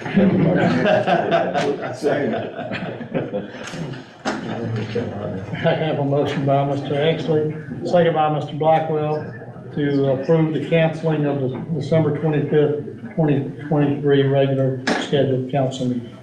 Any question or comments or objections? If so, vote no. Mr. Scott? Yes. Mr. Exley? Yes. Mr. Blackwell? Yes. Ms. Taylor? Yes. Mr. Kirk? Yes. All right, we're now moving into our administrative reports. Mr. Lane? Yes, sir. I just have a couple brief things for you guys tonight. Just ask, again, we mentioned it, but Monday night, the 18th at 6 p.m., we will do the second reading of the budget and the adoption. So just make sure we have that, have that on the calendar. We will be doing the swearing in for the new council members January 2nd at 6 p.m. in this room as well. And I'll be sending out an email to you guys tomorrow, and we'll start advertising it. Waste Pro is going to be doing a scheduling change starting January the 17th. And it's going to take a week or two to get used to it, and just to give you guys a kind of a highlight of it. So what they're going to try to do is, if you have your trash picked up on Wednesday, well, everybody in the city is going to get picked up on Wednesday and Thursday. But if you have your trash picked up on Wednesday, you're going to have your recycling picked up that same day. If you get your trash picked up on Thursday, you're going to get your recycling picked up on Thursday. It'll still be every other week for your recycling. You're just going to have them on the same day for that. So everybody gets the same amount of services. Just a different truck. And bulk pickup will still be on this Friday. Are they gonna send out magnets? They are preparing the magnets right now. They need to. So they will be doing that right now, but I'll send you guys a detailed detailed email on that tomorrow. We'll be sending an email out to you guys at the end of the week, doing the second round of interviews with the recreation director position, the 8 candidates right now. Hope to narrow that down to 2 or 3 to bring you guys in, whoever wants to join in on those interviews with those candidates at that point. So hopefully get that wrapped up. And weather delays at the tennis court. So with the cold weather and the weather we had yesterday, they're scheduled now to hopefully finish up by the end of this week. They explained to me that the cold weather keeps it from drying as quickly, so they're having to just work a little bit slower. So that should be done by the end of this week. And that is all I have, Mr. Mayor. Okay. Any questions for Mr. Lane? Yes, I have a couple. The playground across from the library that we had talked about several months ago, cleaning that up and getting that back open, what is the status on that? I just talked to him about that. Yeah. I do not have the status. We need to make sure we move, because by summer, if the library does not have access to that, they will not be able to serve meals like they do every year. So I would really like to have that, to be able to provide that service. That's one of the locations that they have used. Doesn't have to be a playground, but that area needs to be open and cleaned up. So, I mean, it's fine if you That's on don't, our list. but. Yeah, we had discussed that. Yeah. Yeah, they've got to get rid of that dangerous equipment out of there, and then We gotta get an arborist over there to talk to them about Looking trees. at removing some of the trees. I mean, that's fine, but if it's not open by summer, they're not. Oh, it'll be open. I can assure you. Did they use it this past summer? Because it wasn't usable. It was, They did. Yeah, they did. They had a big sign up and that, they absolutely did. They came out there, I think, I don't remember what the days and times are, but yeah, they did. I think the YMCA, the library, and there's a third, I think there's one of the churches that does it too. I just don't remember, it's not First Baptist, I don't think, but there's another church that does it too. And then my other question, did you get a chain for when they might open up the park so that people can't drive their cars all the way up to the park? That needs to be a chain, a metal gate, a fence, I don't care what it is, something needs to go there so people cannot drive their cars up there, because that will happen. Absolutely. I'm smirking as I think Tim has some extra chain now that we could probably use. I suggest against the chain. A police barrier, something, it doesn't matter. I mean, something needs to go there to keep people from parking right up to the. right now, a wheelchair child couldn't get to it because they'd have to park at the tennis courts and. Yeah, how are you gonna? In there, Need but, some but sidewalks in their grass, right, I thought there was grass like right there to the left. I mean, I know it's not optimal, but that's better than a car driving up and somebody running into our kids at the playground. That's what I'm most Right, concerned I mean, I understand that, but I mean, we need some sidewalks over there and some bathrooms. I don't disagree. Oh, it's coming. Does anybody know where the plans are to that? Yeah, I have them. You have the plans to that? Because Jonathan didn't know where they were and Alexis didn't know where they were. I got the notebook from, Rec. So I'll show you. Because Mike used to have a set of plans, because I saw one, he showed them to me one time. Well, the original plans, they had to alter them. The ones that they had it from 2009, they had to alter them a little bit, so, to put this playground in. So, but the sidewalks and everything is still on the plan. So are we gonna have, like a crush and run driving up to it? Okay. That's a bad idea. I'm hoping we get a full pavement. Yeah, you gotta have something going up there. You're not gonna open it and have people drive in that dirt. No, and there's a swell in there. Yeah, right before you Yeah. get to it.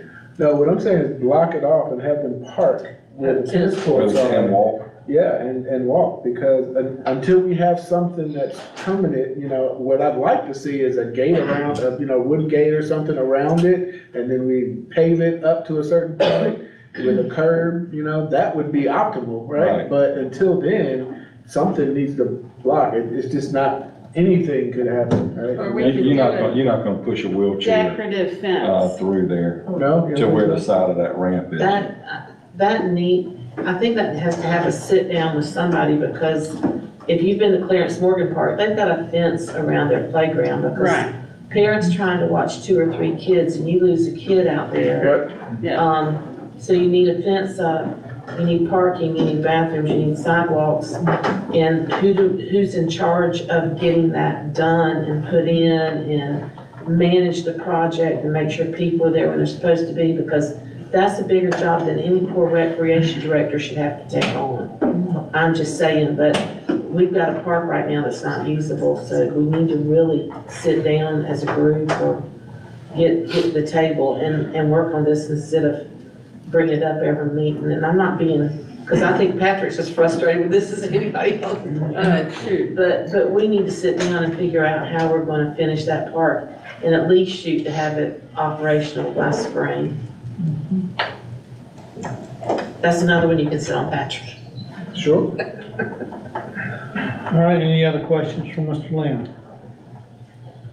Police Department, Chief Merle. I did Mayor have. and council, I submitted a written report available for council on that. Tomorrow, we go to the Ronald McDonald House to do, shop with the cop. We've also got our Toys for Tots drive going. That's what the toys are for in the lobby. We partnered with, we're building the Save On plant. Evans Construction. Partnered with Evans Construction. They're collecting a whole lot of donations for the Toys for Tots drive. They're supposed to bring them here. I'm mixing up my dates. It's either tomorrow or the 14th. I don't remember which. And we have a press conference going, so I will be figuring that out tonight. Also, Mr. Kirkland asked about a Blue Line report for the first month of it being active issuing citations. I contacted them today. They submit a monthly report around the 15th of every month with the revenue check. So we're expecting that to come in soon. As soon as we get it, I will forward it out to all of you. Aside from that, if you got any questions, I'm ready. Any issues related to Blue Line Not that I know up of to yet. this point? No, sir. There was a hiccup to begin with getting started. Georgia Power didn't have the power ran. But they got backup power out there and it was operational for the warning period, and we actually ran it for about an extra week during the warning period. All right, any questions for Chief Murray? Thank you. Fire Department? I had one more thing for Ms. Lynn, I'm sorry. Yeah, me too. Sorry. As you guys know, I missed the budget, public meeting because I went to the library, thing with the commissioners, the library, what do they call it? Workshop, I guess they called it, with the commissioners. One thing we do need to definitely do, that I did not know of until literally I got there, was that we don't have a library rec anymore. I think it's very important for us to get someone on that committee, to help. They, just so everyone up here knows, the commissioners were very uninformed. They got informed. The library was there, several people from the school district was there to inform them. They made a very rash decision, but they have since fixed that. But I got calls about it, I know Michelle got some calls about it, I think Ben, I think you told me, you said you got a couple about it. So I actually went with my name tag on, not as a concerned citizen, I went as a council person. And I did let them know that they need to make sure that the library services are intact and that, before they make decisions like this, they should contact the city of Rankin, and that be it the city manager, the mayor, someone, before they make decisions about the library that serves our citizens. So we definitely need to get someone on that library board. And if you need a name, I do have several that would love to be on that board. It will not be me, no. No, it won't be. Just, He went to- that board has term limits, and I think it's just 2 years. Yeah, and that's fine, but we need to get somebody on there because it's important. I did not realize how many services until I started getting phone calls that people actually use it, so. And I have names for you. So, do you see this? No. Best Buy, Arby's. Tim, what caused that? Do you know? Trucks turning in there. Truck? They What are fixed we that looking thing at? about 6 or 7 different times. And they just keep running over that curve, tractor trailers running in there. And they cut the corner too quick. And it breaks. Oh, the entrance into that. Arby's, Yeah. yeah. Is that something that? I saw that the other day, Saturday, and I took a picture of it. Dang, that's a mess. Okay, I was just Break curious. about every 8 to 10 months. Do we have to I do need to get a something? fire truck every now and then. Tim, we'd have to do something like they did down at the old Kroger building and at the Silverwood entrance where they had put a sign up said no truck entrance, but they still came. I Oh, know. and that's commercial, so they have to get their trucks, their delivery trucks in there. We're talking Yeah, about because they back up to the door for, Little Caesars with their tractor trailer. So they have to get in there. They just need to learn how to drive. Put some kind of, grate inlet in there that with a, bigger curve. When any trucks running over them, would be the them answer. leaves are gonna break them. Do we make them pay for it if we get tagged? That'd be a question for DOT. Oh, okay. Now with our premium. So that culvert and storm drain is under the DOT responsibility to repair? Okay. Because it's on 21, right? Yeah, that's in 21 right away. Okay. They're going to have to put a grate inlet in there instead of a raised top lid. Right. Okay, thank you. All right, Chief Reed, now that you've been accused of tearing up the I said just kidding. I may have busted a water pipe or two in the city, but not a curb yet. I just want to let you guys know personally from the bottom of my heart, I thank you for appointing me to fire chief. This week, actually last week on C-SPAN from the House of U.S. Representatives, Buddy Carter did a 1-minute speech on the city of Rankin and the new fire chief, so I really appreciate that. I've gotten calls from California already, wanting to know what we actually do to have such great community involvement. So it's a real highlight for the city of Rankin and the fire department. That's awesome.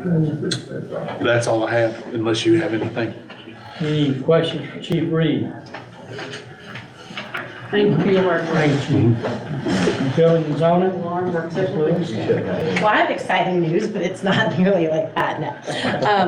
So, comp plan update, Jonathan and I are meeting with Megan with the CRC tomorrow to go ahead, and we were supposed to have it last week, we had to change it. So to kind of find out what we talked about at the last meeting, which was what are those options for us in terms of having them assist with writing or updating our comprehensive plan, because that is due, it needs to be completed by October of 2024. So, and then the other item, Jonathan touched on it briefly. So yes, we do have our new software, Cloud Permit. They've been building it for us. We've been doing training. The building permit portion and the business license portion are complete. We're getting ready to do training on code enforcement, and then we will, we're finalizing the payment portion, so that right now, if you know, like with our current software, for somebody to pay, they have to come in and pay, call over the phone and pay. They can't do it themselves, even if they were entering their own permit, they can't pay. So we're working that part out right now. So as soon as we get that part finished, we'll be able to go live with the portions that are complete. Once we get the training done on code enforcement, which they said that's the easiest portion to do, then the last portion that we have is planning. So. All right, good. Thank you. Any questions for Ms. Lewis? Public Works, Mr. Bowles? Submitted a written report, available for any questions. Questions for Mr. Bowles? All right, you have a wastewater report in your packet. And Rankin Golf Course. Tim makes me laugh. Submitted a written report. Mayor, council, we help it out. Your turn. Yeah, come on. Yeah, he hasn't done No, so first and foremost, this is Mr. Joe Moore, so this is our new superintendent. So glad to have him on. We did submit a report last week for the month of November. Besides that, I don't really have much of anything. The golf carts was a huge success this past weekend, so I will say that Saturday was the first time in probably years, definitely the first time since I've been here in 7 months, that we were able to have every single golf cart of our barn go out on the golf course without having to worry about any of them breaking down. And then half of them went back out. So that was a huge success. So it's going to definitely help us out with some of the revenues that we saw for next year. Besides that, I don't really have anything. I'll let you just. Mr. Moore, how are we looking out there? It's going to be an uphill battle, to say at least. I kind of came into the cold time of the year, so there's not much to improve the course this time of the year. But come springtime, I've got some plans in place, and hopefully I can hit the ground running first of spring and kind of turn the greens around and the course. Getting our irrigation straightened out? I have. I've been checking it and making sure everything's running correctly. That's one good in the wintertime, I've been doing, and got a couple issues there, but nothing really major to work on. So I was happy to see what I saw with the irrigation this past week. And I should have mentioned earlier, Mr. Moore has a meet and greet for the members tomorrow, and any member that wants to come talk to him tomorrow night from Tomorrow roughly about at 6 to 7 at the clubhouse. If anybody wants to join and see what that conversation is like. That he's been there a week, so now we get to let him meet everybody. Yeah, well, maybe after the first of the year, we can have a workshop over there and get some of your ideas about the golf trail, the cart trails, and the possible new bathroom for there. We'd like to pick your brain, because you all worked at different places. That's right. And like to know your recommendations and Okay. stuff like that. I've kind of got a punch list made up already. The bathrooms are on it. Cart pass we've talked about, and a couple other things, and Great. I'd like to discuss those with Jonathan and the Great. council. Thank you. So I have one more question. I know we were talking about greens, and I've heard a bunch from a lot of people about greens. But I've never heard that we had the issue of mud and compaction. And, I don't think compaction is the issue. It's just been wet, and it's not mud, it's algae. so that's what's And compaction. that's what'll be slimy and everything up top. We actually did a hand top dressing on all the greens today in those areas to help out, dry them out, and that'll help with getting them warmer so they'll keep growing. So we can do that through the winter a little bit, but not as much as I'd like. But those areas, some that's with algae, those are gonna be the real problem issues. Some are gonna take regrassing. Is drainage, creating that, is not enough drainage for those greens? Main problem I see with the greens are shade issues. The back of 10 green is shaded all day long. A lot of the greens will shade. Then you take 18 that's wide open, you don't have many problems there. But the main problem I've seen so far is shade issues. And that's removal of some trees that are kind of in the woods that wouldn't be noticed. Do you see any issues with the bunkers, any of the bunkers? They were definitely holding water today, so the drainage in the bunkers are issues. Does have some issues. I hadn't dug down to see what's in them yet, to see why they're holding water, but they're definitely an issue. Okay, so it's on your list, I like it. Yes, sir. So in a situation like that, what do you do? Pump the water out and then see what you got going on underneath? Yeah, I found a lot of good as-built, so we have drainage as-built to some of them. I go by those, kind of dig it up to see where the drainage is. And sometimes it's just after the years, the drainage is clogged. So you tear it out, replace it, and it's like new. Oh, okay. All right, thank you. Yes, sir. Yes, ma'am. All questions I could not have answered. Brian, did you tell them about my broken? Wait, hold, irrigation head? hold. Come on, I'm putting you on the spot. Number 9. Yeah. And we did an irrigation check, and trust me, you're not the only one. Some was hitting people's houses, you know. And yes. And so we've adjusted some, but that's gonna be an ongoing process. Was the reuse water going in your swimming pool? No, that's not mine. I'm on 16. 9 is a lot of neighbors tend to send me notes. There was issues everywhere I with have a that. question. Last year, First Baptist moved our golf tournament from Savannah Harbor here. And we quickly found out we couldn't have as many teams because you didn't have golf carts for all of them. So now, how many teams can we have?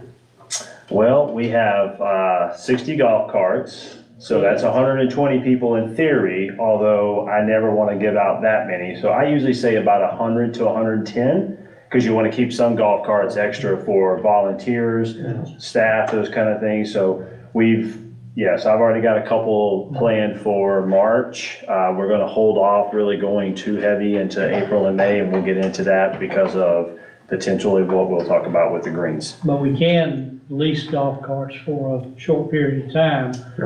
That can be expensive, so it has to go into the cost of the tournament.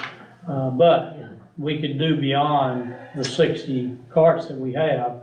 Absolutely. If we needed to. You could theoretically do 36 teams, which is 2 per hole. It just makes life miserable for the player. Yeah. So I usually Very slow. don't really want to do that. But, we could do that if we wanted to, if we needed to. But, so there's a lot of good things that Mr. Moore and I have talked about. So we've gone over the budget. In fact, we were talking about it earlier today. So some of the things that he was just mentioning, I did my very best to try to implement some of that for him, because I knew he was coming on board, but didn't have the opportunity to sit down with him, because obviously he wasn't here yet. So looking forward to it.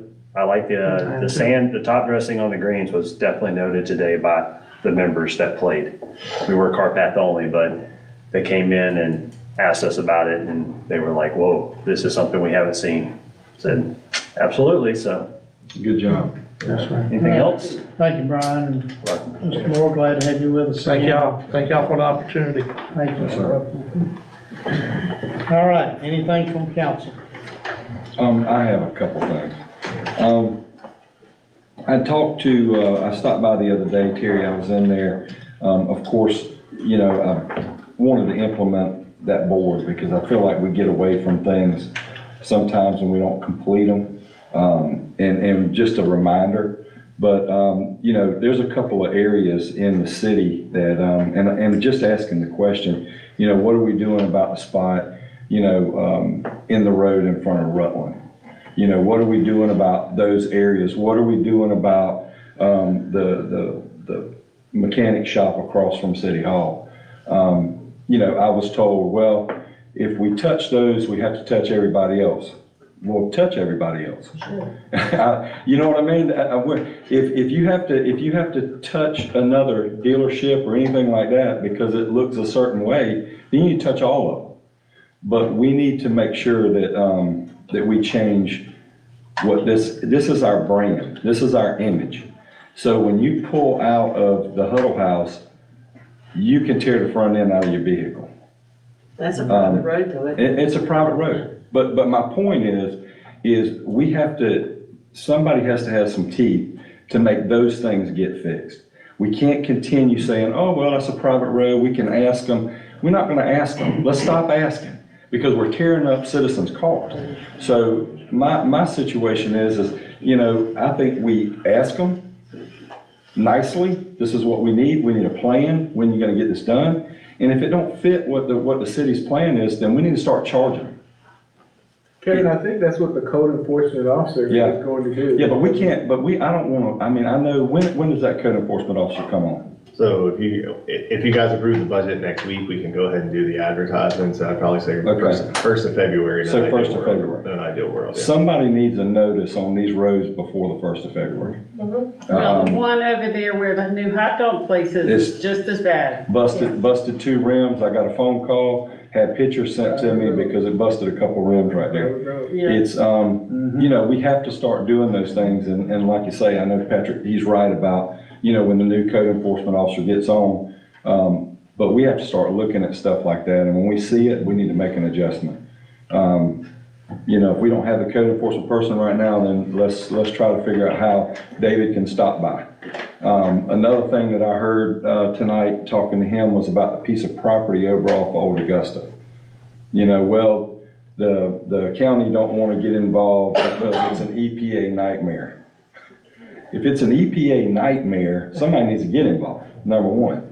Number two, I don't want to put a fence up to try to block what's going on over there. If it's on our property, then that's going to be the problem. We don't need to build a fence to keep someone from coming on our property. Which property are you talking about? That's the property on Old Augusta. Behind the wastewater No, treatment it's plant. terrible. that area. So the county went out along with David and they looked at it and they gave him 30 days, basically to clean it up. Okay. And then, David was telling me tonight, well, there's still some vehicles that's parked on there. That could be that you're renting a spot, whatever, because these are, a couple of them are over the road trucks, a couple of them are dump trucks.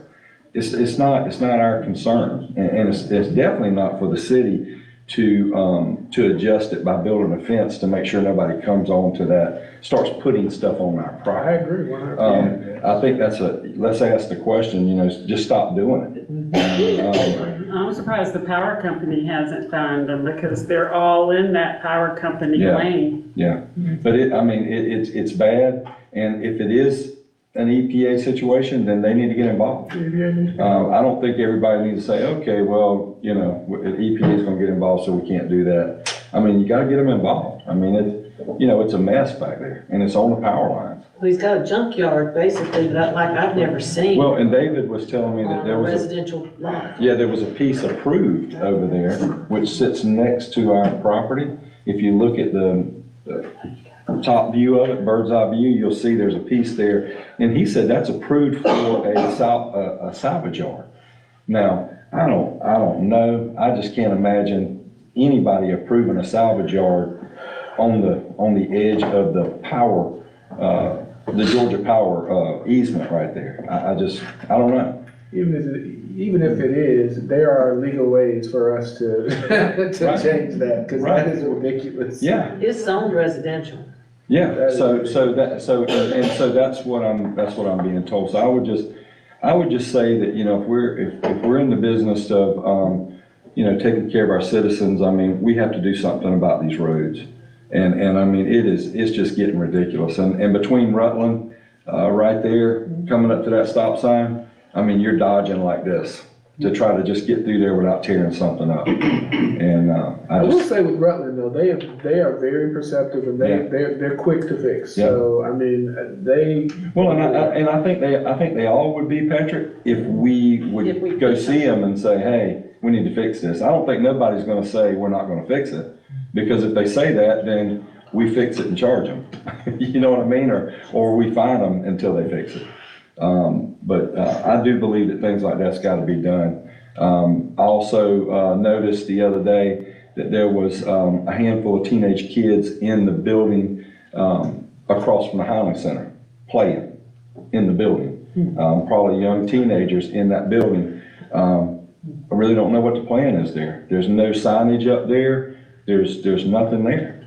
And That's a lawsuit if somebody gets hurt. well, they dried it in with the new roof, and then they cleared everything out. And I understand that there's mechanical work that's gotta be done because there's no plumbing and electrical pulled in there. They pulled all that out. But I mean, something needs to be started there, and we can't let Well, somebody I just asked tear it David out. about that. He said that he talked to the builder and the person that was doing that he was doing it for backed out.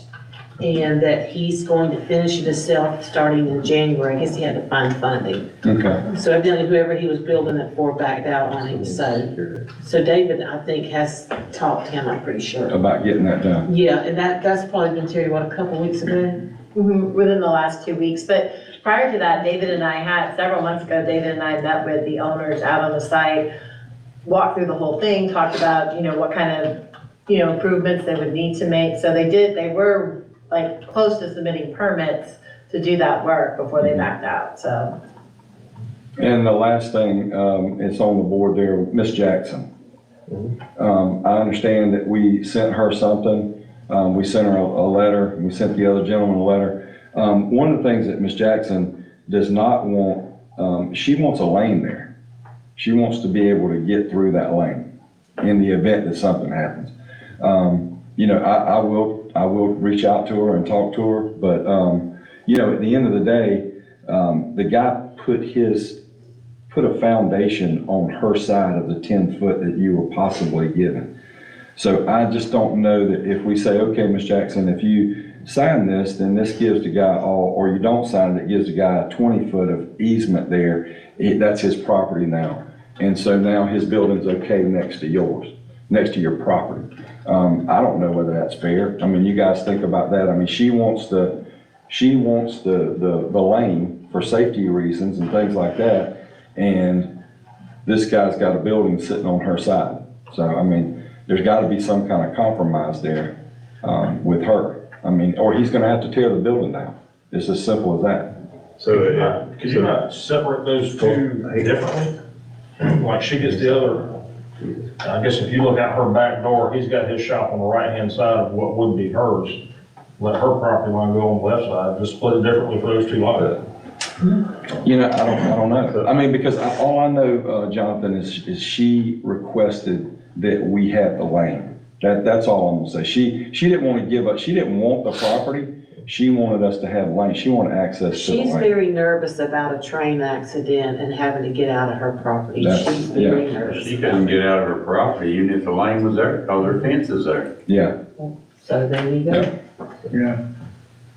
And it's, I mean, we went, David and Jonathan and I went out there and you could not, I mean, we couldn't even walk the whole length of it, even if you took away the fact that people have fences and things like that. Mhm. So, Full of some of those trees that trees are have been there for Oh, yeah. decades. This Yeah. isn't an alley that is just overgrown in the last couple of years. It's been like that. So for us, and, you know, and Tim can correct me, for us, there's no public purpose to that alley. Right. That, we don't access anything from there. We don't have any utilities going there. but we own it. So, So You can't give it away. we own it, and we're trying to give it away, and we're just trying to do it to make sure that we can get out of this thing to wiggle. And My personal thoughts is, we own it, we don't wanna own it, we gotta clean it up and then give it away. And if that means that we gotta tear down his, his shop, that's what we gotta do, clean it up and then give it away, or deed it away, excuse me, not give it away. so and that's kind of what I expressed to you I guys. agree with you. That's the That's the answer. I thought that was our He sent out Yeah, emails. clean it up. Yeah, that's all you know. And I know I made that clear. We Yes. clean it up and then we move forward. Yep. Yeah. Deed it off. Yeah. And I thought that's where we were. And that means moving his Building, building, that's right. So unfortunately. now, and we can go that route, and we fully will, if we do that, just about everybody on that street is gonna have to move a fence, move a swimming pool, move a building, cut. So then we have all these trees, and It's legal. and then we can do it, that's, if you got, I don't know So what from the a cost legal is. standpoint, because we own it, we can give them notice. You have this many days, whether it's 60, 90, however many days to clear this, because we're getting ready to clean this up. And if they don't, then we do it for them, and then we charge them for it. So I think, and then I think too, and I'm let Ben actually, you know, get involved. I don't know how long that those buildings have been there. They could have prescriptive rights to them.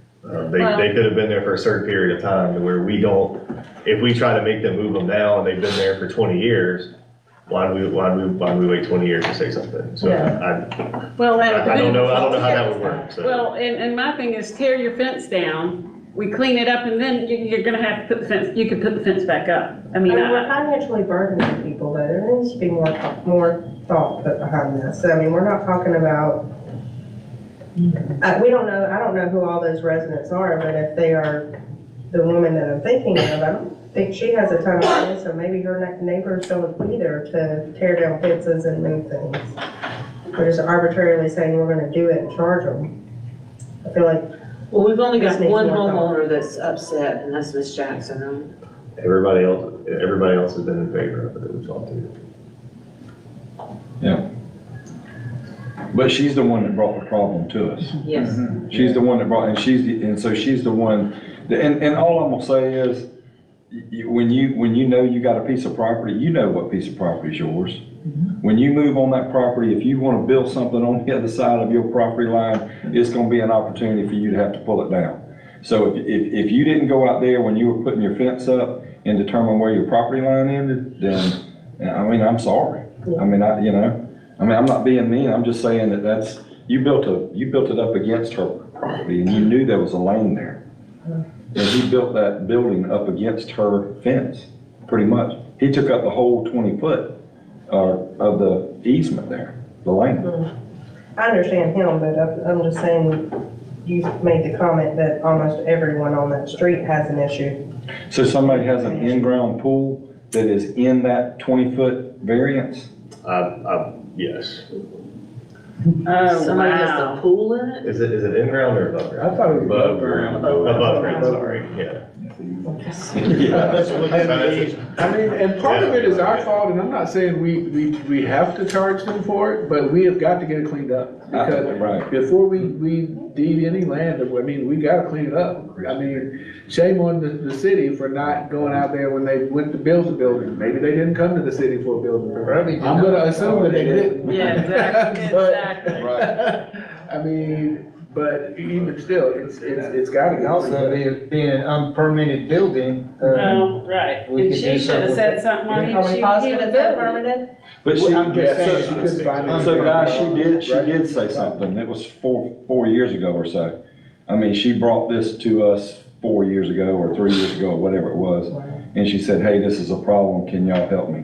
wow. And we, Remember. yeah. Yeah, the problem was the trees were pulling, her. She was more concerned about the trees. Yeah, pulling her cable down, and Tim, sent somebody out, cause we were gonna clean it up, so he got the trees off of the line for her at the time.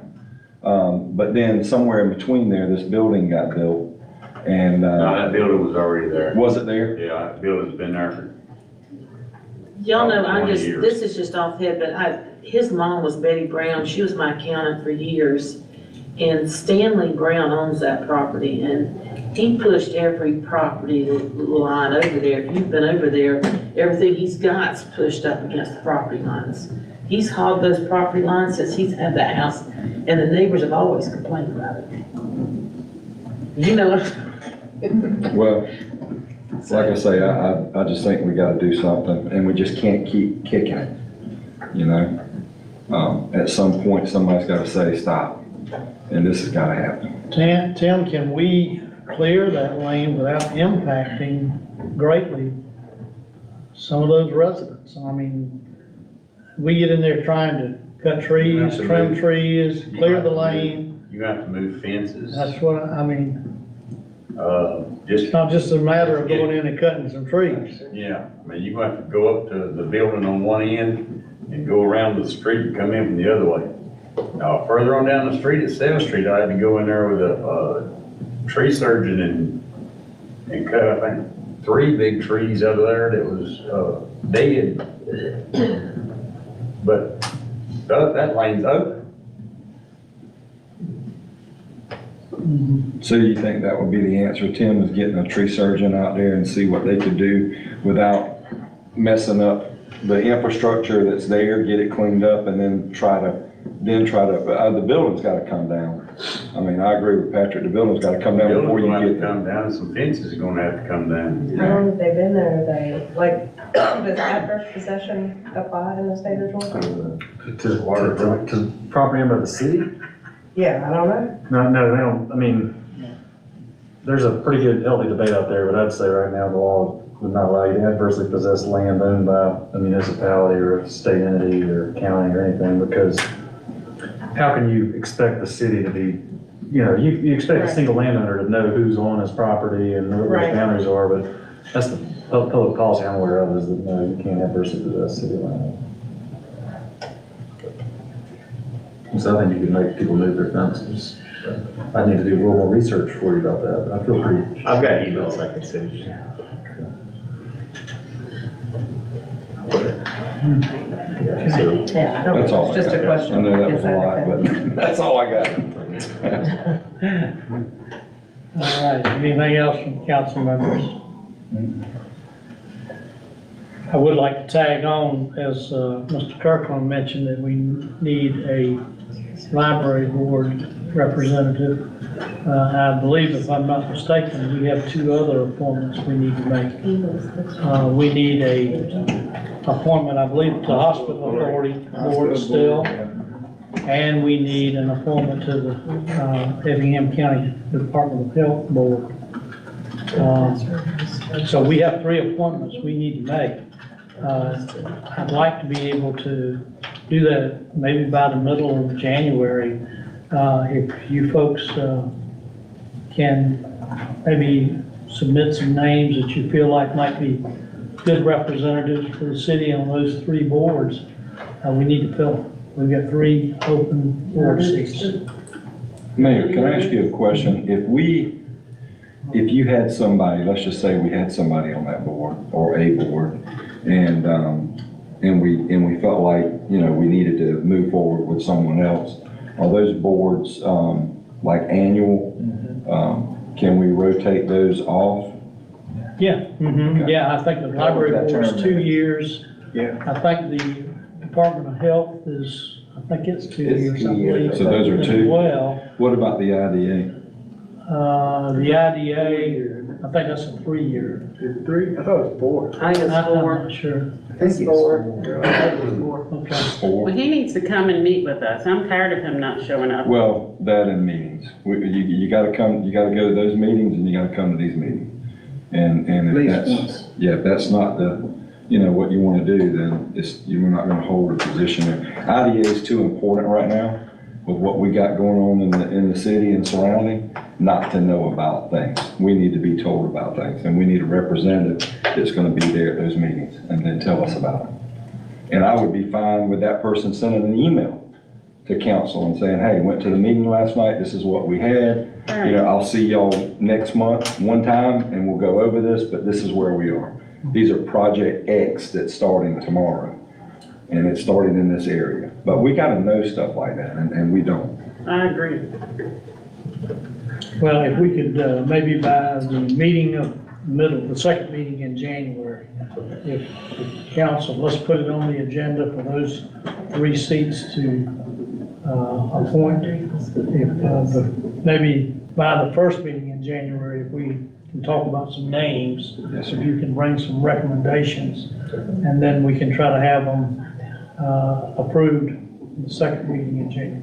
Yes, sir. For those 3 positions. Okay. Yeah, Pat has some money. And Terry, you have, don't you have another spot? We have one planning board member. One planning board member, okay, so that'll be an additional conversation. Well, actually, I have 2 vacancies, actually. Yeah, Yes. Yes. Jim and Tom, Yeah. yeah, sorry, yeah. yeah, So, yes. okay. Okay. All right, anything else from council? All right, do we have a need for an executive session? Yes, sir. All right, I will entertain a motion to that effect. So move. Second. A motion by Mr. Scott, second by Mr. Blackwell to go into executive session. Mr. Scott? Yes. Mr. Exler? Yes. Mr. Blackwell? Yes. Ms. Taylor? Yes. Mr. Kirk? Yes. Now you have a faster break here. There's one back here and one out there. Outside. That's just for lawyers. You got that one tomorrow? No, things don't change.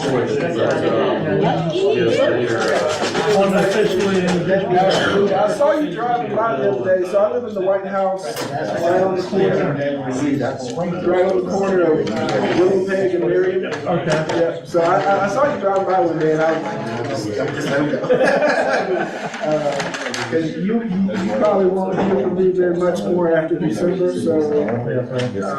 But, I mean, when I have time,